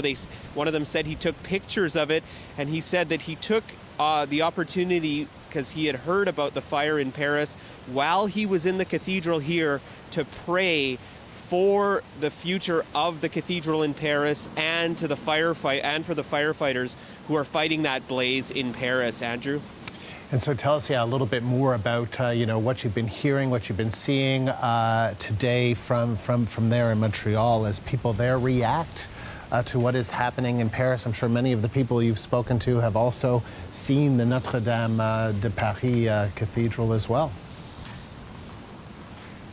Yeah, I spoke to one woman, for example, who she said she was from Switzerland visiting the cathedral here. She said it had been a long time since she had visited Notre Dame de Paris, but of course she remembered it. And I mean, that's the case with a cathedral that's that old, and a cathedral like this too, which also draws many people. So, I think that the bond between those cities, obviously, with the religious architecture that you see and the religious heritage that you see, is going to be really in the thoughts of a lot of people as they visit this basilica here in Montreal too. All right, Simon, thank you. That is the CBC's Simon Nakonechny at the Notre Dame Basilica in Montreal. So with more on just what we have been watching all transpire throughout the afternoon, it was almost exactly 3 hours ago that a fire broke out at one of the most famous buildings, one of the most beautiful buildings arguably in the world, and that is the Notre Dame Cathedral in Paris, where 12 to 14 million people visit every year. This is a live image that you're looking at right now of that fire that is still ongoing, and firefighters there, hundreds of firefighters there, are trying to put this fire out. And as you can see, so far they have not been able to do that. And in fact, the local news agency there says that French fire services say they are not sure if Notre Dame fire can be stopped. They are not certain whether or not the building can be saved or if this fire can in fact be stopped, and that's from about 5 minutes ago. So that's absolutely incredible that they have been working on this for so many hours now, and it has been impossible for them to contain, and it just continues to spread. We watched that spire actually collapse with the roof. You can just see the scaffolding now, and you've been talking with people about how significant this structure is really for people, especially this week. It's Easter coming up. There are so many tourists who come to this particular spot in order to attend Mass and to worship. And this is the spire, 19th century spire there, and you can see it collapsing. And this was one of the moments where I think there was a realization that this fire was significant, that it was going to take a big part of this building unless firefighters were able to contain it. And as you've been saying, Arthi, they are not able to contain it. And now they don't know whether or not they are going to save any of the structure. So far, and you can tell us more, is we know that a significant portion of this structure is gone.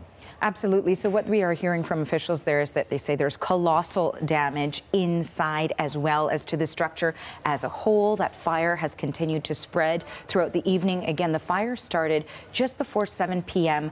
local time. So it has continued on for quite a few hours now. As we're looking on, it's just after or just before 10 p.m. local time there. And we know that there's about 400 firefighters that are trying to contain this. We know that the department is saying that they are putting all of their resources that they have into trying to stop this particular fire. When it comes to injuries, thankfully none have been reported yet. We know that visiting hours would have ended just before the fire started.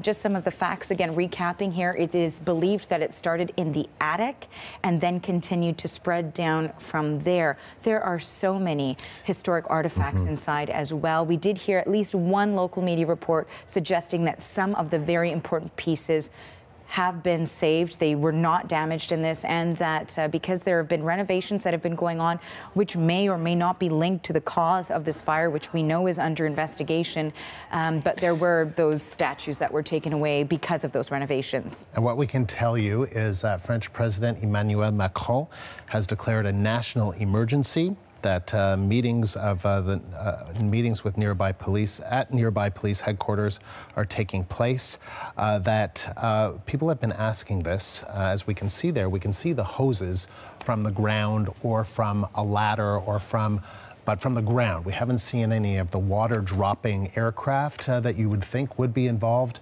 and that is apparently because there are concerns that the entire structure could collapse. And so that might be a danger to the surrounding buildings, but that is why we have not seen any water dropping aircraft, because they are concerned at this point that the entire structure of the Notre Dame Cathedral, it's hard to even imagine saying these words, that the Notre Dame Cathedral could collapse. Firefighters say that the next hour or so is going to be crucial, but they do not know whether they are going to be able to save this structure. We know that the wooden roof has collapsed. Much of the interior is gone. We had heard that fire had spread to at least one of the iconic bell towers, the North Bell Tower, at the front of this structure. So much of this structure is either gone or is on fire right now, as you can see from these live images that are taking place in Paris. Arthi, we know that there have been people, we've been speaking to people throughout the afternoon that have just been stopped in their tracks watching. Many of them, it was interesting to hear from a former CBC cameraman, Frank Pierron, saying it's very quiet in Paris tonight as people just watch. And people were stopped. I was reading some of the witness accounts online. People say they were just stopped dead in their tracks, looking at what was happening. They could not believe their eyes, because this is something that has been in the city for centuries. And if you look at these images that we're looking at now, these live images, really just the facade, just a two-dimensional sort of facade is what appears to be left of the Notre Dame Cathedral right now in Paris. It survived world wars, the French Revolution. It has suffered damage, vandalism, but it has managed to be restored and kept throughout all of these years, and now to see it really reduced in some parts to ashes is a horrific scene. And we continue to track what the status would be on that battle to try and keep these flames contained, and they continue to say that they are struggling with it. That's obvious, right, at this point. I mean, here we are 3 hours later, and that this building is still on fire, that you know, the flames seem to be spreading, or they seem to just continue to go. We're hearing that, in fact, because of the wood, because of the limestone, that this is a flammable building. It's just, you know, it's one of these old flammable buildings that the renovations you were talking about, Arthi, earlier, you can see the scaffolding, and that's what you're looking at, is the scaffolding around that middle and back part of the structure, because the spire that dates back to the 19th century, that was under renovation. There was a restoration project. There was lots of controversy around this. Who should pay for it? Whether it should be the Catholic Church, whether it should be the state. Lots of controversy, but a €6 million project that was taking place, and now this fire that we are witnessing. Megan Batchelor is also standing by, Arthi, and she can tell us a little bit about some of the history of what we're seeing. So Megan, tell us about that.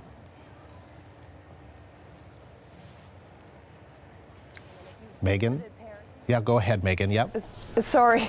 Yeah. Chances are, if you have visited Paris, you have visited the Notre Dame Cathedral, and for very good reason. It has cultural, religious, massive significance, and we're hearing that it is more than just a building. On Twitter, we're seeing people saying that it is the soul of Paris, and that is for good reason. It has massive historic significance to the city. So here's a look at just some of the facts from the background of the Notre Dame Cathedral. Its 850th Jubilee was celebrated in 2013. It was built over a century ago, starting in 1163. It's considered to be among the finest examples of French Gothic cathedral architecture. architecture. The stonework and stained glass recreate images and lessons from the Bible. Significant 12th and 13th century artwork and craftsmanship. And dominating the structure, of course, are the two 13th century bell towers. And we're hearing that one of them has been damaged by the flames.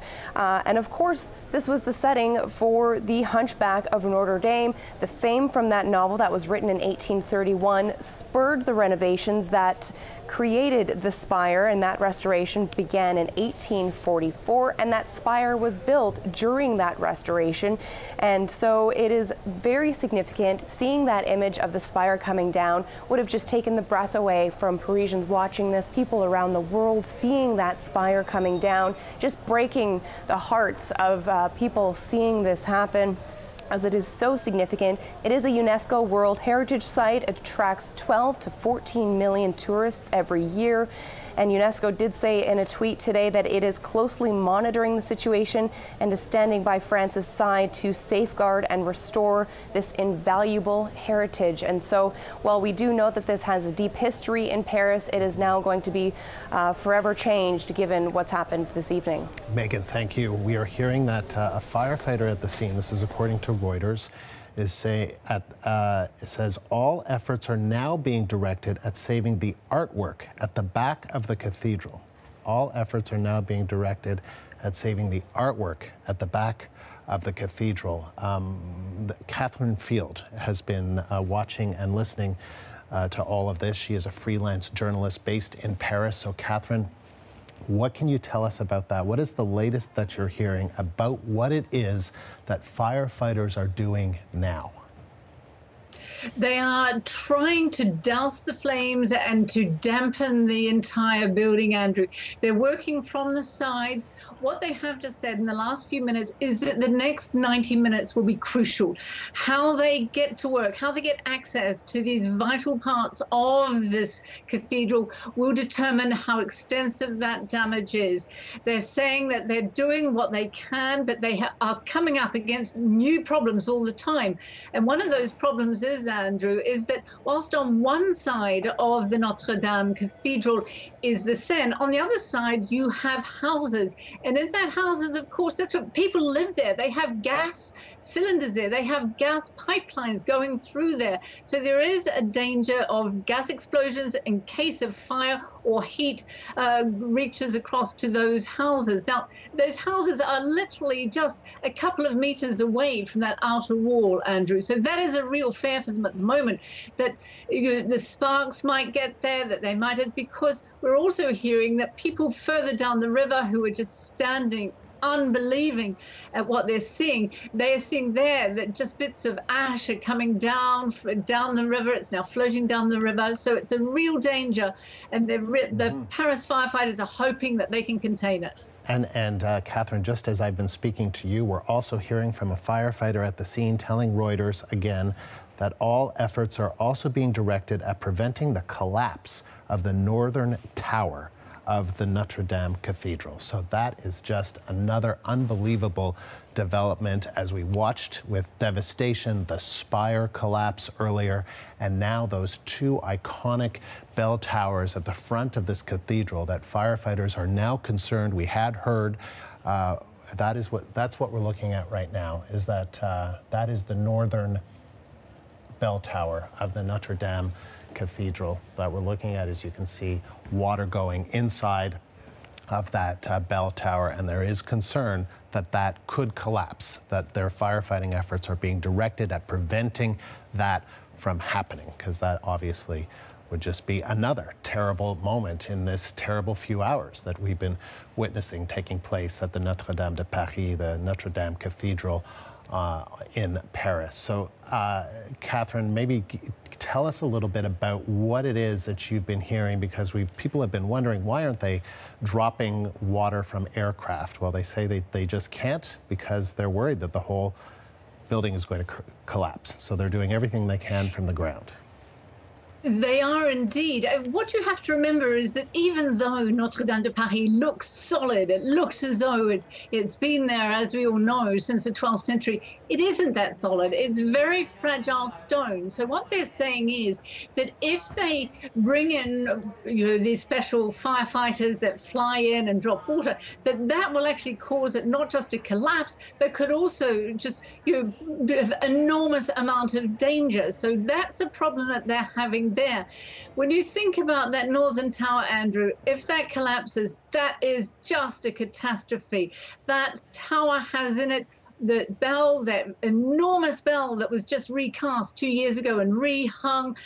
This would just be an enormous artifact just collapsing around it. So you can't even imagine how much damage that would do if that tower collapsed. And I think that's why the Paris Fire Brigade are now doing what they can to contain the fire rather than sort of working and putting it out. They just want to keep it there, because I can't even imagine what it would be like, Andrew, because you see people alongside the river just crying at the side. You heard people when the spire collapsed. There was just shrugs. People were screaming. You just could not believe that this part of our heritage, our world heritage, was collapsing.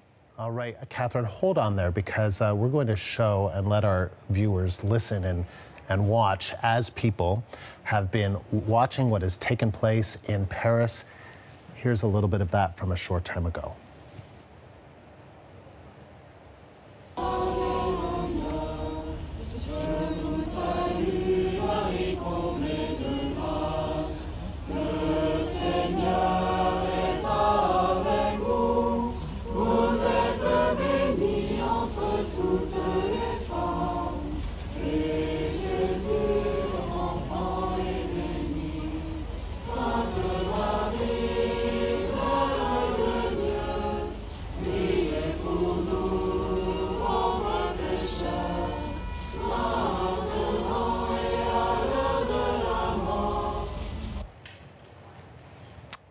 And so, Catherine, there was just from a short time ago, as people were watching the cathedral there on fire, breaking out in song as this was happening, just some of the reaction.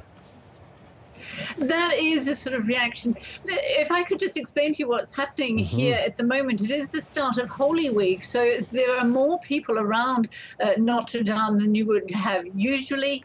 It's also it was a beautiful spring evening, one of the first lovely warm spring evenings we've had. So you've had a lot of people milling around, a lot more locals coming out. There are a lot more tourists in Paris at the moment because we had the Paris Marathon on at the weekend, so you could really feel more of a buzz in town at the moment.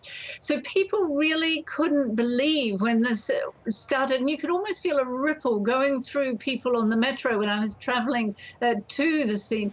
People were saying, is it really true? Is it happening? And no one could believe it.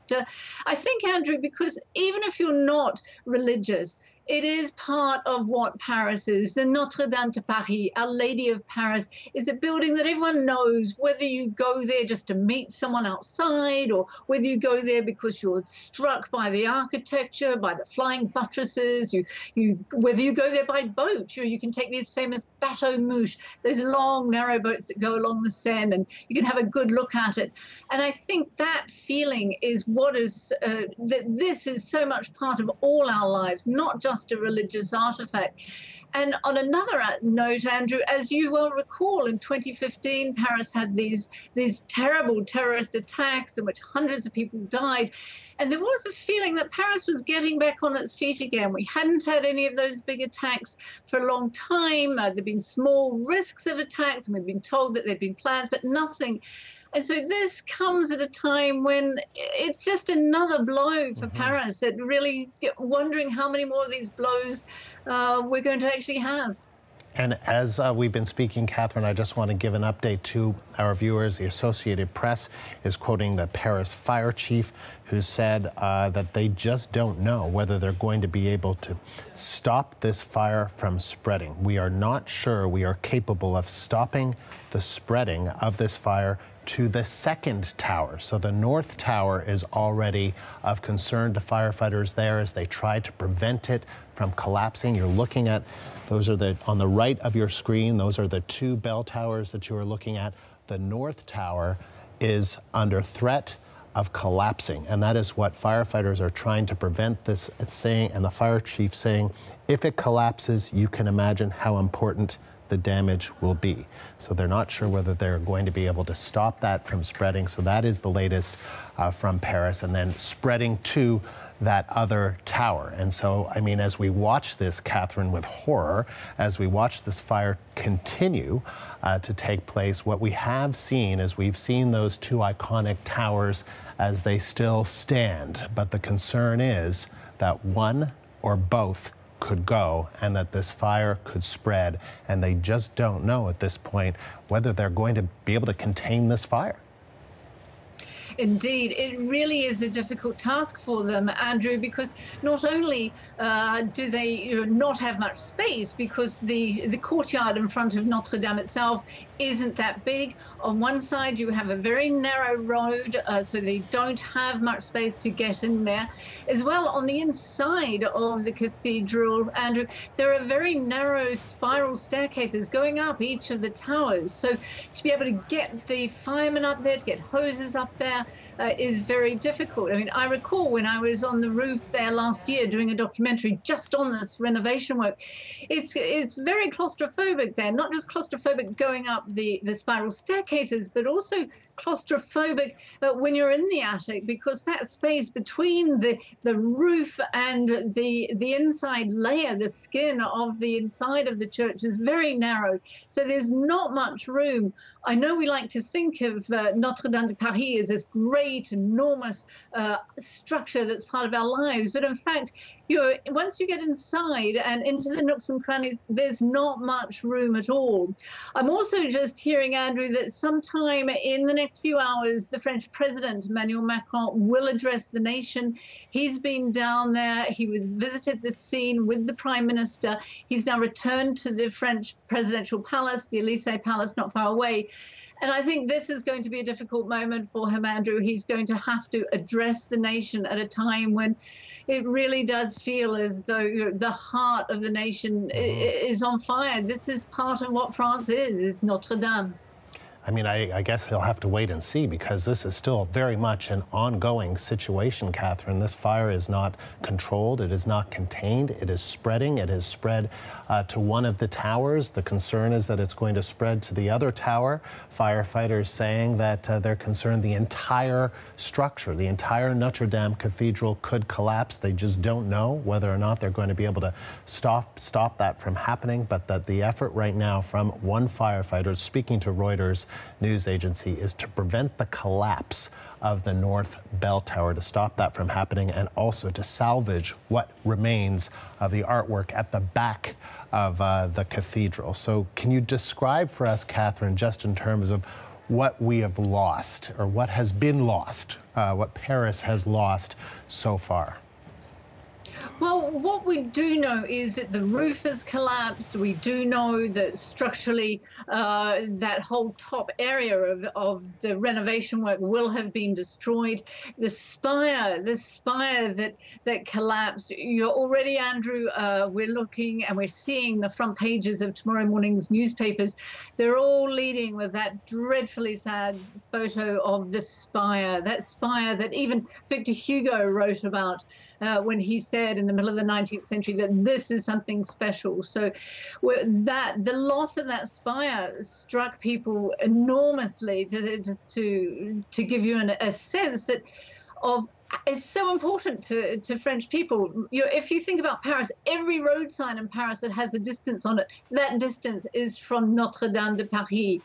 This is part of life. This is part of everybody's everyday, if you like, whether you go to Notre Dame just because you're rushing past, whether you go there because you're on a train that's going nearby or on a bus, it is some part of Paris.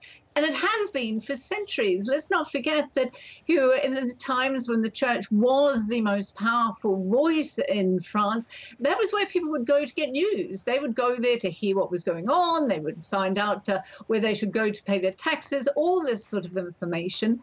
And if you weren't religious, even back in those days, that was the area of the Seine where you went to do your washing. So some people may have seen those fabulous artworks of laundry ladies doing their washing by the Seine with the Notre Dame de Paris behind it. So this is, even though it's a church, it is a structure that has been at the heart of French life for so many centuries. And seeing that spire come down just left people so cold. Andrew. And Catherine, what do you know about what has been saved so far? You can talk, I guess, about the statues outside that were not there.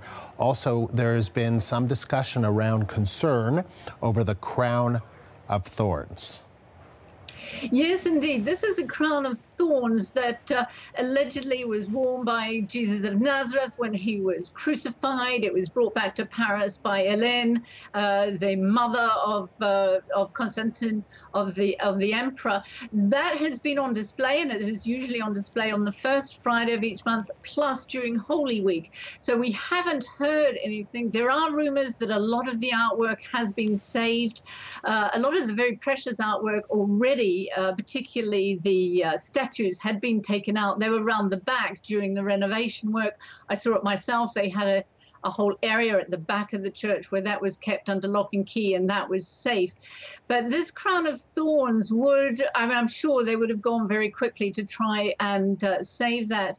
There are other little monuments in different chapels around the church. If you can imagine that all around the outside of the nave, there were these little chapels that all had various sort of artifacts in it.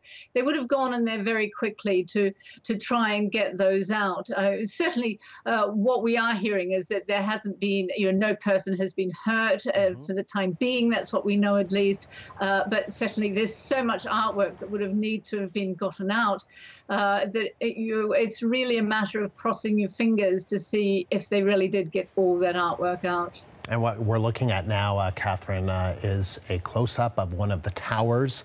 And you can see water going inside one of the iconic bell towers, because that is what firefighters have been telling reporters, that all efforts right now are to try and save the north bell tower from collapsing. So you can see the water going inside there.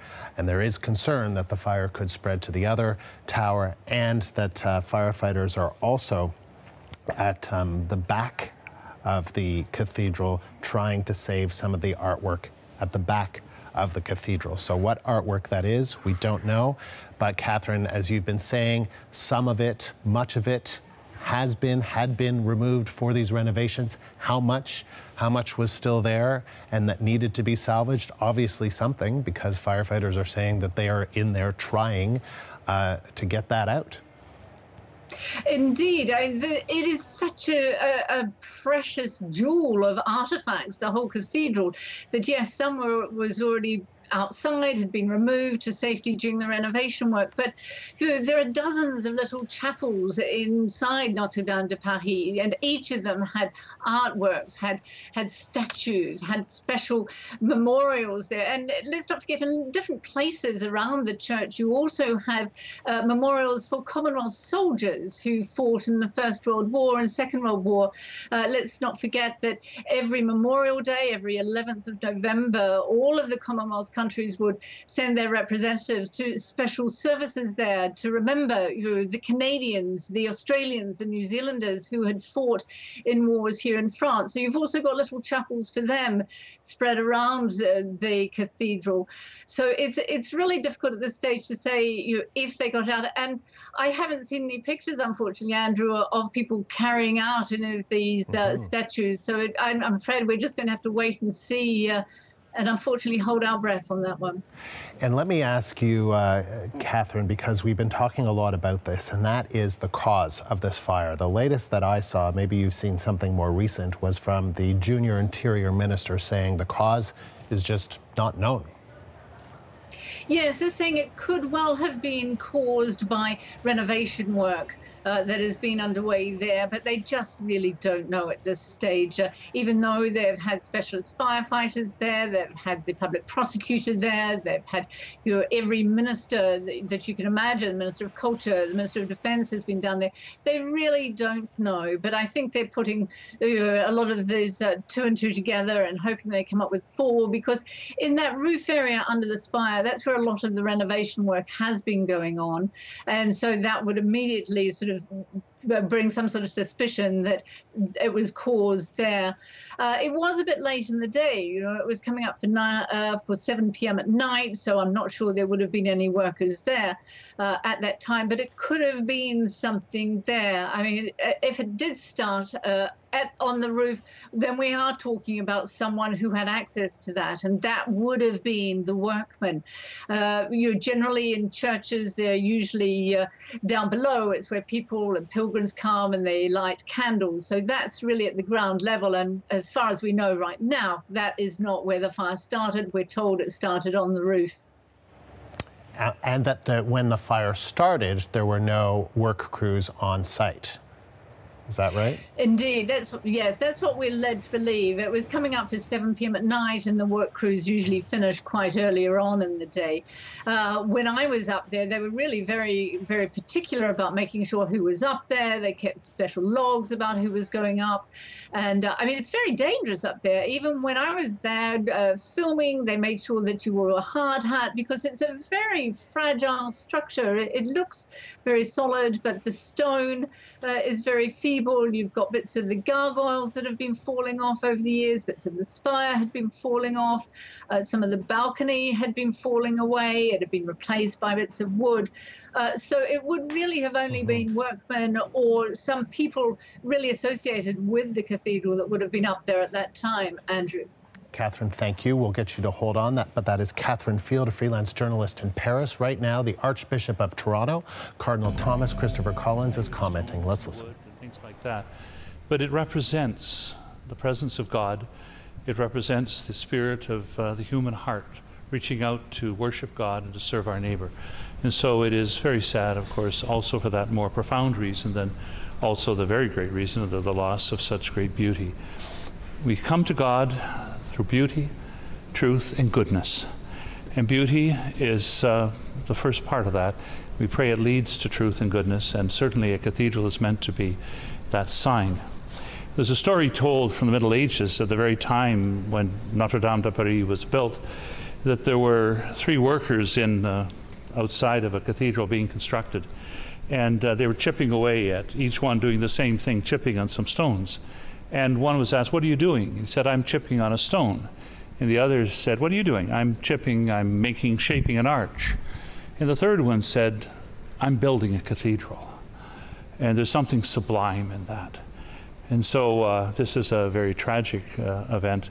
And we pray that the people who are affected by this most profoundly, which is not only the whole world because of its beauty and history, but our brothers and sisters of the Archdiocese of Paris, we're with them in solidarity in this time as their mother church is burning, and we pray that they will be able to recover from this and go on to live what the beauty of a great cathedral represents.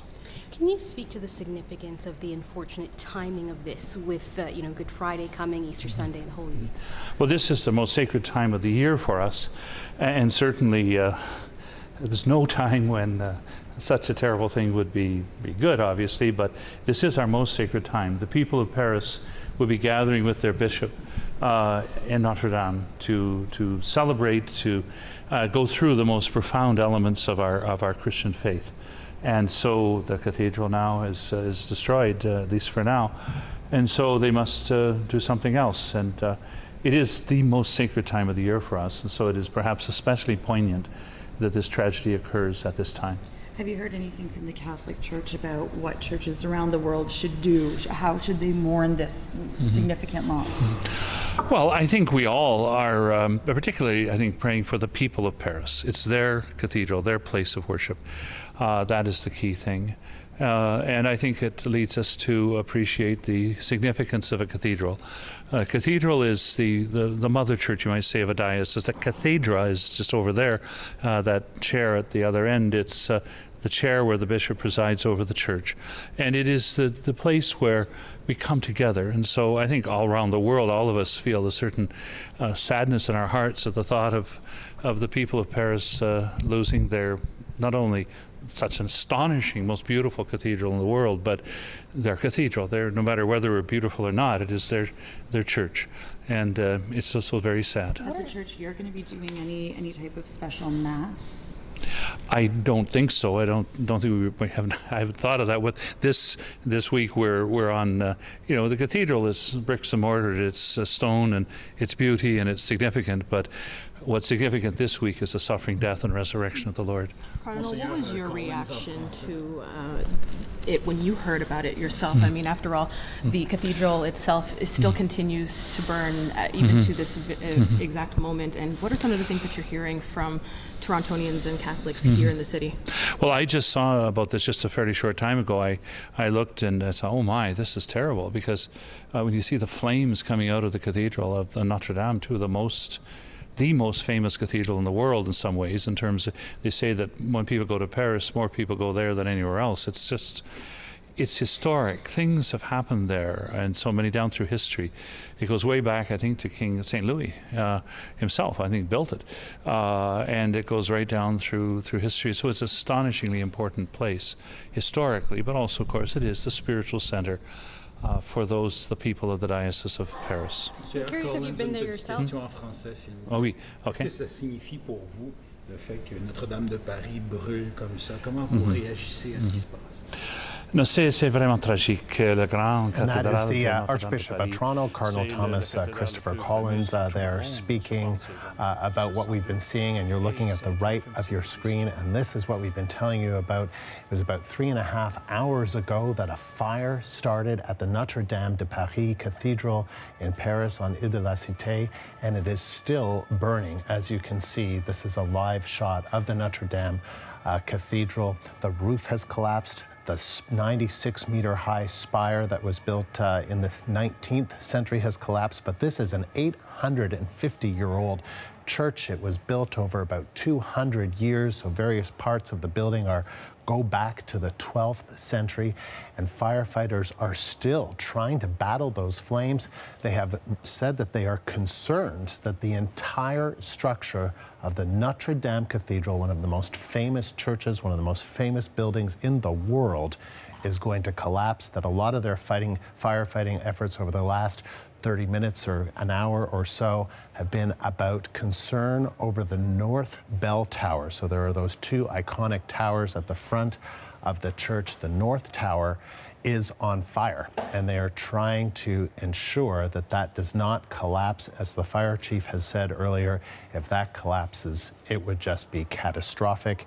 And they are also concerned that the fire will spread to the South Bell Tower of the Notre Dame Cathedral. So these are the images that you're looking at right now, as hundreds of firefighters are on the ground trying to put out this fire. Emmanuel Macron, the French president, has declared a national emergency. He's been meeting with police and firefighters and is going to address the nation, is going to address the French people tonight in Paris. It is now 10:30 local time in Paris, so this fire starting just before 7 p.m. local time. Catherine Field is a freelance journalist based in Paris, and she joins me now again live. So, Catherine, what have you been able to learn about the latest on the damage and the battle to save what they can? Andrew, more than 400 firefighters are at the scene. They're doing what they can to, on the one hand, douse the flames, on the other, to get as much artwork out as they can. Saving the artwork from the back of the cathedral is very important. As you're seeing in those pictures, at the moment, the flames seem to be at the front, and the front face of the church, of the cathedral, those two towers, which allows firefighters and anyone else who's allowed to help them to get access from the back. Now, the back of the cathedral opens out onto a square. There's a park there, so they have plenty of room to be able to go in and out. Again, one of the big problems in that area, Andrew, is there's not much room to move. Yes, it sounds good that there's a park there, but it's not a very big park, and to get any of that artwork away, to get it out, is very difficult. Notre Dame de Paris is on an island, is the Ile de la Cité, it's in the middle of the Seine. And when the great renovation of Paris got underway in the 19th century, one of the things that the designers of the new Paris wanted was no great wide boulevards. They wanted small bridges, small roads. So yes, that looks lovely if you're here in Paris and you're trying to get around and it seems very romantic. It's bad news if you've got an emergency situation like this at the moment, because there's not enough room for fire trucks to get in. There's not enough room for people to move. So that's been, again, Andrew, the big problem, getting all those firemen in, getting people out in these very narrow cobblestone streets. So it's still, here we are all these hours later, still fire not under control and still trying to get as much artwork out as possible. Andrew. And so tell us a little bit about the firefighting effort. It seems to be mostly from the ground. It is not from the air, and why that might be.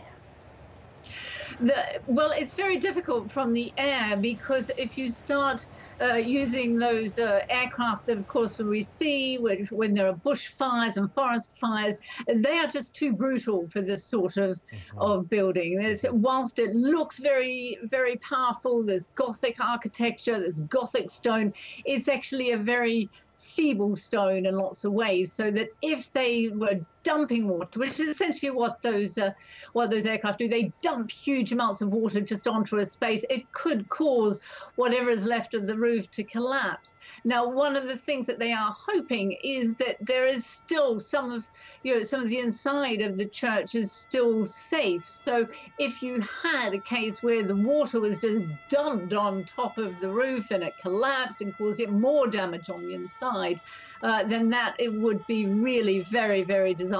So that is really, at least at the moment, Andrew, not on the agenda. The other thing we're seeing is that from the Seine side, from the river side, we're seeing the firemen just there dousing down the flames and keeping the building wet. We keep seeing them going backwards and forward with their water hoses, making sure that it's dampened down, that it's all, as much as they can, because really they want to keep as much of this fire under control as they can. And even though, as you rightly said, they're so concerned about the towers, the North Tower and the South Tower catching fire and possibly collapsing, but that's what they're doing to try and prevent it further at this time. How would you describe, the mood of people watching this? I mean, it just must be absolutely devastating for Parisians, well, for tourists who've been there, who've seen this building, to sort of see something like this happen. Oh, devastating doesn't even come near it, Andrew. And this is part of who Paris is, Notre Dame. When I interviewed the Archbishop of Paris last year about Notre Dame, he said it's like an old lady. It's always been there. She's always been here. And he described to me, actually, this renovation work as being like something of a facelift. That she's an old lady, but she needed a facelift. So already the people I'm speaking to just cannot believe it. This is who Paris is. Paris has been destroyed in wars. Paris has had its own uprisings. It's had revolutions. But somehow, through Paris's ups and downs, the Notre Dame de Paris seemed to make it through. It was severely damaged during the Revolution. It was damaged again during the Commune at the end of the 19th century. But it's still there, and it's there because it's part of Paris. And people alongside the river are just crying, just not really believing this structure, which even if you're not religious, is part of Paris life. And what we are hearing is that we have heard that officials there are saying it is possible that that this fire is linked to these renovations. So it was a $6 million renovation project on the church's spire. and that they have opened up an investigation to try and find out what caused this, because that will be the key question as we continue to watch these live images. As you can see there, we're looking at one of, trying to look here closely, we're looking at, I believe that is the front of the church. Is dark there, so it's becoming harder and harder to see, but as you can see, the smoke is still billowing through the city, and the fire is still is still taking place in this building. We can see a lot of the scaffolding there. The scaffolding, in an odd twist, I guess it's because it's steel, I don't know, seems to remain in place while the building itself, the roof has collapsed. But tell us a little bit about the renovations and some of the concerns about the safety of the structure. Well, the concerns about the structure were that it was just going to fall down. There were bits that fell off, and for a long time you kept getting reports of tourists who were walking around the outside or were queuing to get inside, and that bits of the gargoyle were falling down and falling on top of people. And so what the church officials used to do was just sort of go and pick them up and pick up the bits of the gargoyles and put them out in a safe place around the back and wait until workmen could come and put it back together. So that was the problem. Plus, of course, the roof needed to be seen to. And that was why this great renovation work was undertaken, because it was felt that this is a World Heritage Site. This is part of everybody's existence. It isn't just for the Catholics of Paris. So when it was announced that there was going to be this big €6 million renovation work, there wasn't really a lot of outpouring, a lot of money wasn't coming forward. There were questions about who was going to pay for it. There was a bit of a tussle between the French state and the Vatican as to who should pay more. And in the end, the officials at Notre Dame de Paris set up a special foundation to collect that money. And they've been traveling around the world raising funds. They raised quite a considerable amount of money in Boston in the United States, and as well in Washington in the United States, to fund this work because it's work that goes on over many years. It's not something that you can just go up there and quickly do it. It is something where you have to get special workmen to do it, especially trained workmen. And another thing is, of course, there are no plans for Notre Dame. It was built, there are no architectural plans. It was built all those years ago. It had bits added onto it, and no one had any original plans to it. So it's, again, very difficult because even after all these years, no one's quite sure which bit belongs where. And sometimes, even when I was there, through those days when I was filming there, you'd find people wandering around and just still trying to find where they were, because it's such a warren of different alleyways, of different stairwells, and so it's the renovation work was really very important. All right, Catherine, hold on there for just a moment because we want to continue to talk to you, but I want to bring in Arthi Pohl, who's here in studio with me, just to give us an update of what we know so far in terms of where we are in this fight. Arthi. Right, let's quickly walk through the timeline for our viewers. So again, it was 6:50 p.m. local time that there were reports that a fire had started in the attic, is what some of the reports are saying initially, and then it continued to spread. Now, as that went on, the report suggests that it was about 15 minutes later that really you saw all of the emergency crews starting to come, and as many as 400 firefighters trying to contain those flames as they continue to engulf this historic monument in Paris. Now, in addition to that, we heard that the French president, it was about an hour later that he canceled his appearance, his address that he was set to deliver, and it was also an hour after the fire started that we saw that spire, that iconic part of the Parisian skyline, actually collapse along with the roof.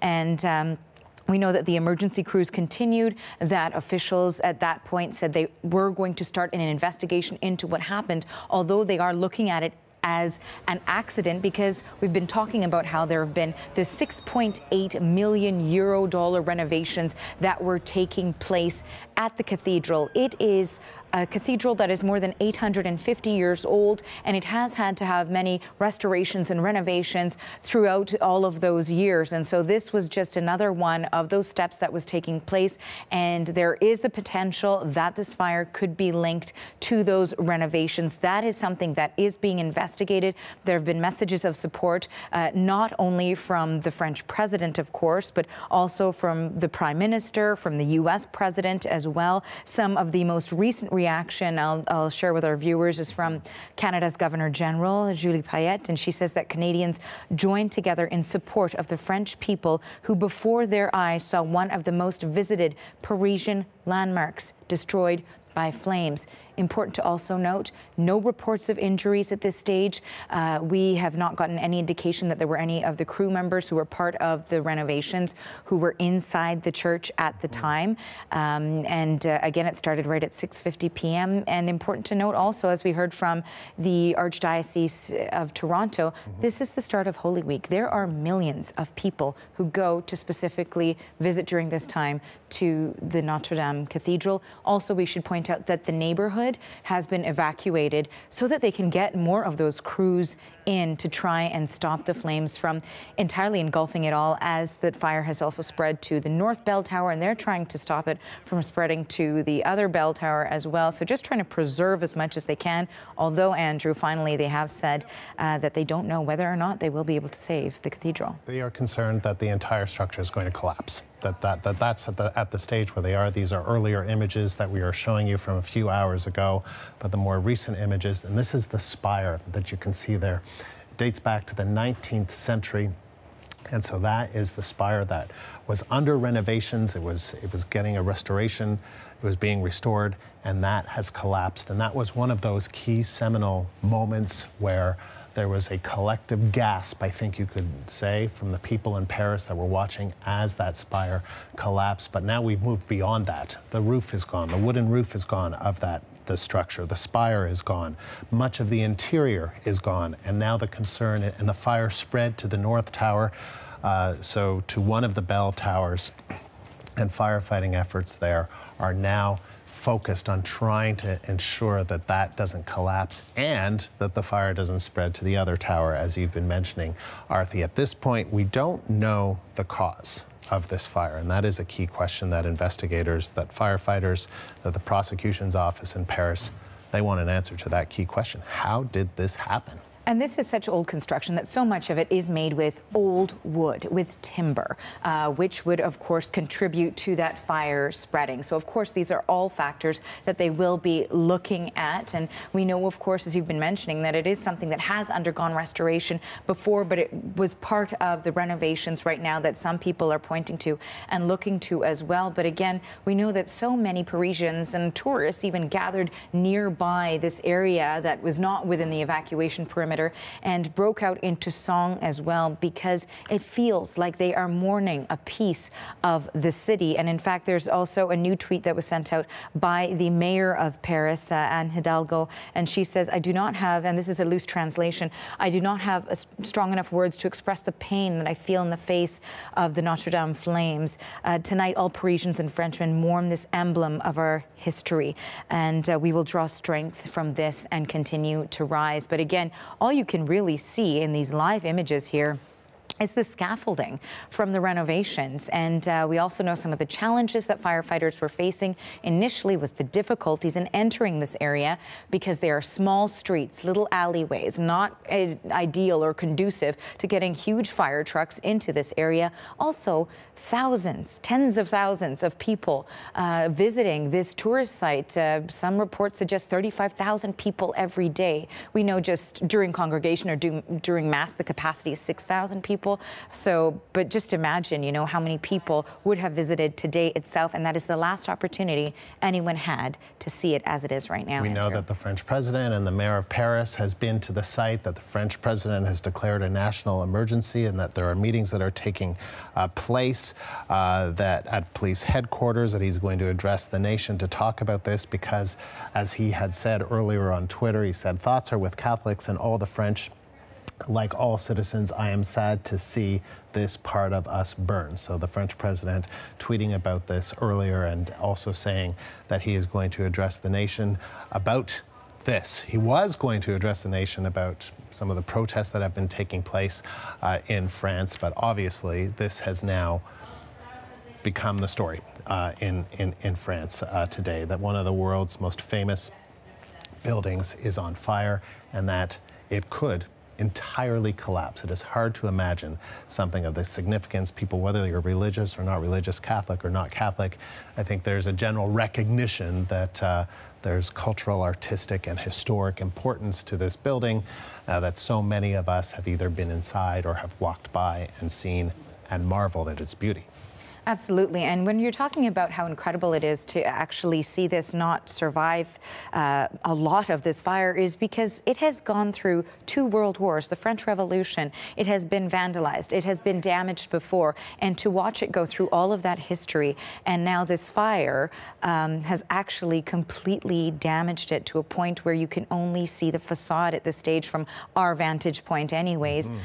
We know that so much inside also was the work of trying to salvage the artwork, the historic pieces, one of the largest organs in the world inside this particular cathedral as well. That was one of the specific aspects of this cathedral that was very unique too. We've talked about some of the artifacts. There was a treasury, and because, thankfully perhaps, because of the renovations, so many of these artifacts were already removed, and that is perhaps a saving grace here, is that some of those pieces were managed to be saved because they were no longer inside because of the renovations. And it's still too early to know, though, how much, right? Because we do know that there's two main things the firefighters are doing right now. One is obviously trying to stop this entire structure from collapsing. That is a concern for firefighters. The fire chief speaking about this a short time ago, saying that there is concern that one of the bell towers is going to collapse. So a lot of their effort is on trying to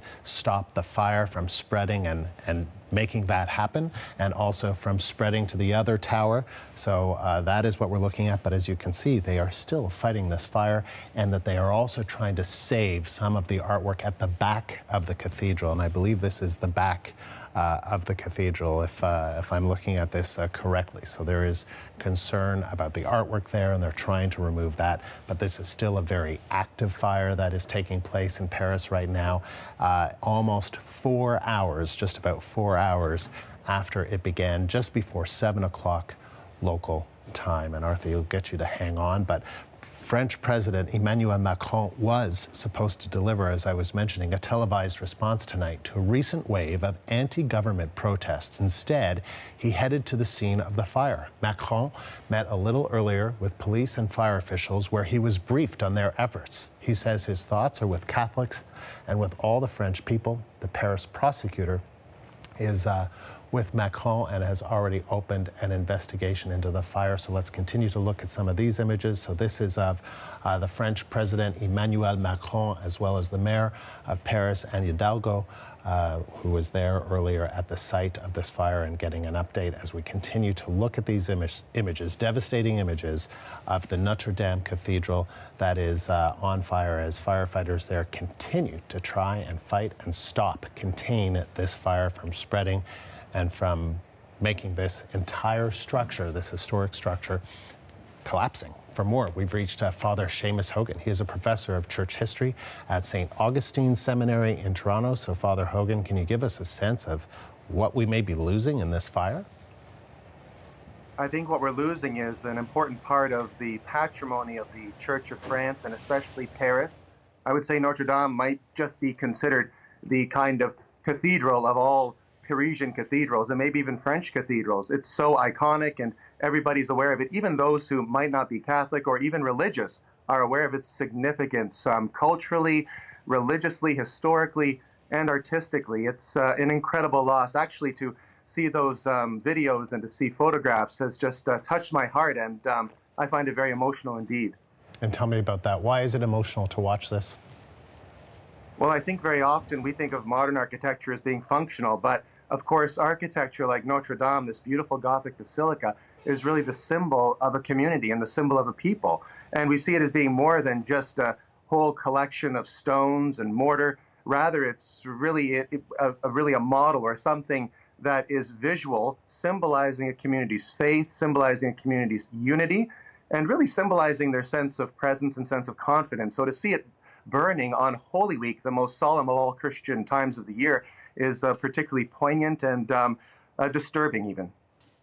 And as I speak to you, Father, I just want to let our viewers know that we've been speaking with our reporter in Montreal about the Notre Dame Basilica in Montreal. There is a connection between the Notre Dame Basilica and the Notre Dame Cathedral in Paris. Obviously, the Basilica in Montreal is modeled after this Notre Dame Cathedral in Paris, and saying, I am shocked. This comes from a Miguel Castellanos, a pastor at the Montreal Notre Dame Basilica, saying, I am shocked about the sad news of Notre Dame de Paris' fire. Words are not enough to mention a church that is much more than a jewel of architecture. Notre Dame is an exceptional cultural, historical, and religious symbol, well known all over the world. So that's just some of the reaction that we're getting. But tell us more, Father Hogan, about the significance of the Notre Dame Cathedral in terms of its history, its culture, its art. Well, of course, it's 850 years old, and it was really built and commissioned in order to show off the really new confidence that Paris had in the 13th century. And what took 100 years to construct has been destroyed in just a short period of time. There have been coronations there. Napoleon, obviously, had one of the most famous coronations in history. You had the beatification of Saint Joan of Arc, a wonderful French saint.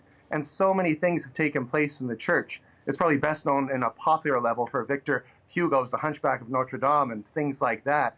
But I lived in Paris for a whole summer in 2008. And almost every day on my way to classes, I would walk into the basilica there and pray in their Adoration Chapel, which was at the rear part of the building where the chevron is. And I would be past the main altar praying there. And in the midst of all these tourists, it was a little oasis in the heart of the city on that island of Paris. So the history, I think, as I was there, I was looking at these beautiful buttresses, these beautiful ribbed vaults. I was looking at these incredible columns, the stained glass windows, and all the while, so many tourists and so many of the faithful were coming in. And I thought to myself, this is not just a museum piece. This is something that's active, alive, and although it has a rich history, people are still there today being drawn to its beauty, and being drawn to it is a very powerful, almost like a magnetic force in the heart of Paris. As far as I know, it's probably the most visited church and possibly the most visited site in Paris, as far as I would be concerned. It is the most visited site in Paris, the Notre Dame Cathedral, more than the Eiffel Tower. Some people may think it's the Eiffel Tower. It is not. It is the Notre Dame Cathedral, the building that we are looking at right now, on fire, on the verge of collapsing. So much destruction to this iconic monument. This, Father, is the start of Holy Week. Does that make this even more tragic for the church's followers? Yeah, absolutely. I think it does in so many ways. We're going to be having Good Friday, obviously, this week, followed by Easter Sunday. And at these times, in a special way, we do travel with Jesus on his sorrowful way of the cross. And in a sense, I suppose, we unite ourselves with the people of Paris at this time, and the people of France especially, as this church, as I said, is not just some sort of architectural monument, but really a part of them. And I think the French President Macron even mentioned that, as he says, a part of us is burning too, or words to that effect. And so I think as this is in a Holy Week, it is especially poignant for all Christians. And as perhaps we know, in France, there are something like 3 to 5 issues of vandalism every week in the country. So for this to happen on the heels of all this, although it seems like this is connected to the construction that's taking place and the restoration, is just a sad part of the Holy Week experience this year for the French people, and indeed, I would say, for Catholics all over the world. And so, you know, at a time like this, what would you say to people who look at this and are saddened by it? I would say it's a part of the realization that while we're on this pilgrimage on earth, we may have things of beauty and things that are very close to us, but at the same time, we have only one true homeland, and that's in heaven. And so I think what we do is this reminds us that we keep our focus on heaven, but in the meantime, we pray for each other, we journey with each other, and nobody is going to be suffering through this alone. As Christians and all people of goodwill, I think we're meant to pray for others, think about others, and really hold them close to our hearts right now, and ask that they'll be blessed at this difficult time.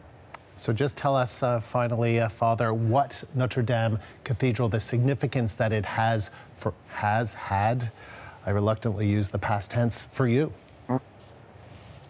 As I said, when I lived in Paris, I would visit it almost every day, and it became a kind of spiritual center for me. For me, it's a place in which I found that realistically, my faith was expressed in something visual and something powerful. I knew I was connected to something beyond myself, and I knew that for centuries, millions of people before me had been praying in the exact same church, offering praise to God, and that was very special to know that I'm part of something larger than just myself, and to now know that perhaps this will be destroyed is very sad indeed. All right, Father, thank you. Father Seamus Hogan is a professor of church history at St. Augustine Seminary in Toronto. And Arthi Pole is joining us now. She's been watching along with me as we continue to look at Paris. This is 4 hours late after this fire began at the Notre Dame Cathedral, and firefighters there, hundreds, have been on the scene trying to put this fire out. So far, they have been unsuccessful, and much of this cathedral has been destroyed by a fire that started 4 hours ago. So, Arthi, tell us what happened and what they're trying to do now. So what we understand at this stage, and we know that it still is a developing story, but is that this fire began at about 6:50 p.m. local time, as you mentioned, about 4 hours ago. It is believed to have begun in the attic, so to speak, or in the top part of the spire where there were renovations underway. Renovations, the project that was said to be an estimated cost of as much as $9 million Canadian. And so essentially there is an investigation underway to see whether or not those renovations are linked to the fire, although the construction crews were not there at the time, we have heard. But that fire continued, and it was about an hour after it started that, in fact, we saw that iconic spire collapse along with the roof. 400 firefighters at the scene. The French president declaring a national emergency set to address the nation shortly. And we know that this fire continues. These are critical times right now for those crews. They still do not know whether or not they will be able to save the church itself, the cathedral itself. And the fire, finally, I'll just mention, spread to the North Bell Tower. They are trying to make sure it doesn't continue to spread and just destroy the entire Notre Dame Cathedral. That is the concern right now, that they are worried that the North Tower is going to collapse and that the South Bell Tower is going to also catch on fire. So that is what they are trying to do now. I can also tell you that the mayor of Paris has said that those living close to the Notre Dame Cathedral have been evacuated in case of a possible collapse of the entire cathedral. There will be much more on this breaking news here on CBC News Network, but we want to leave you now with this poignant moment from outside the Notre Dame Cathedral in Paris.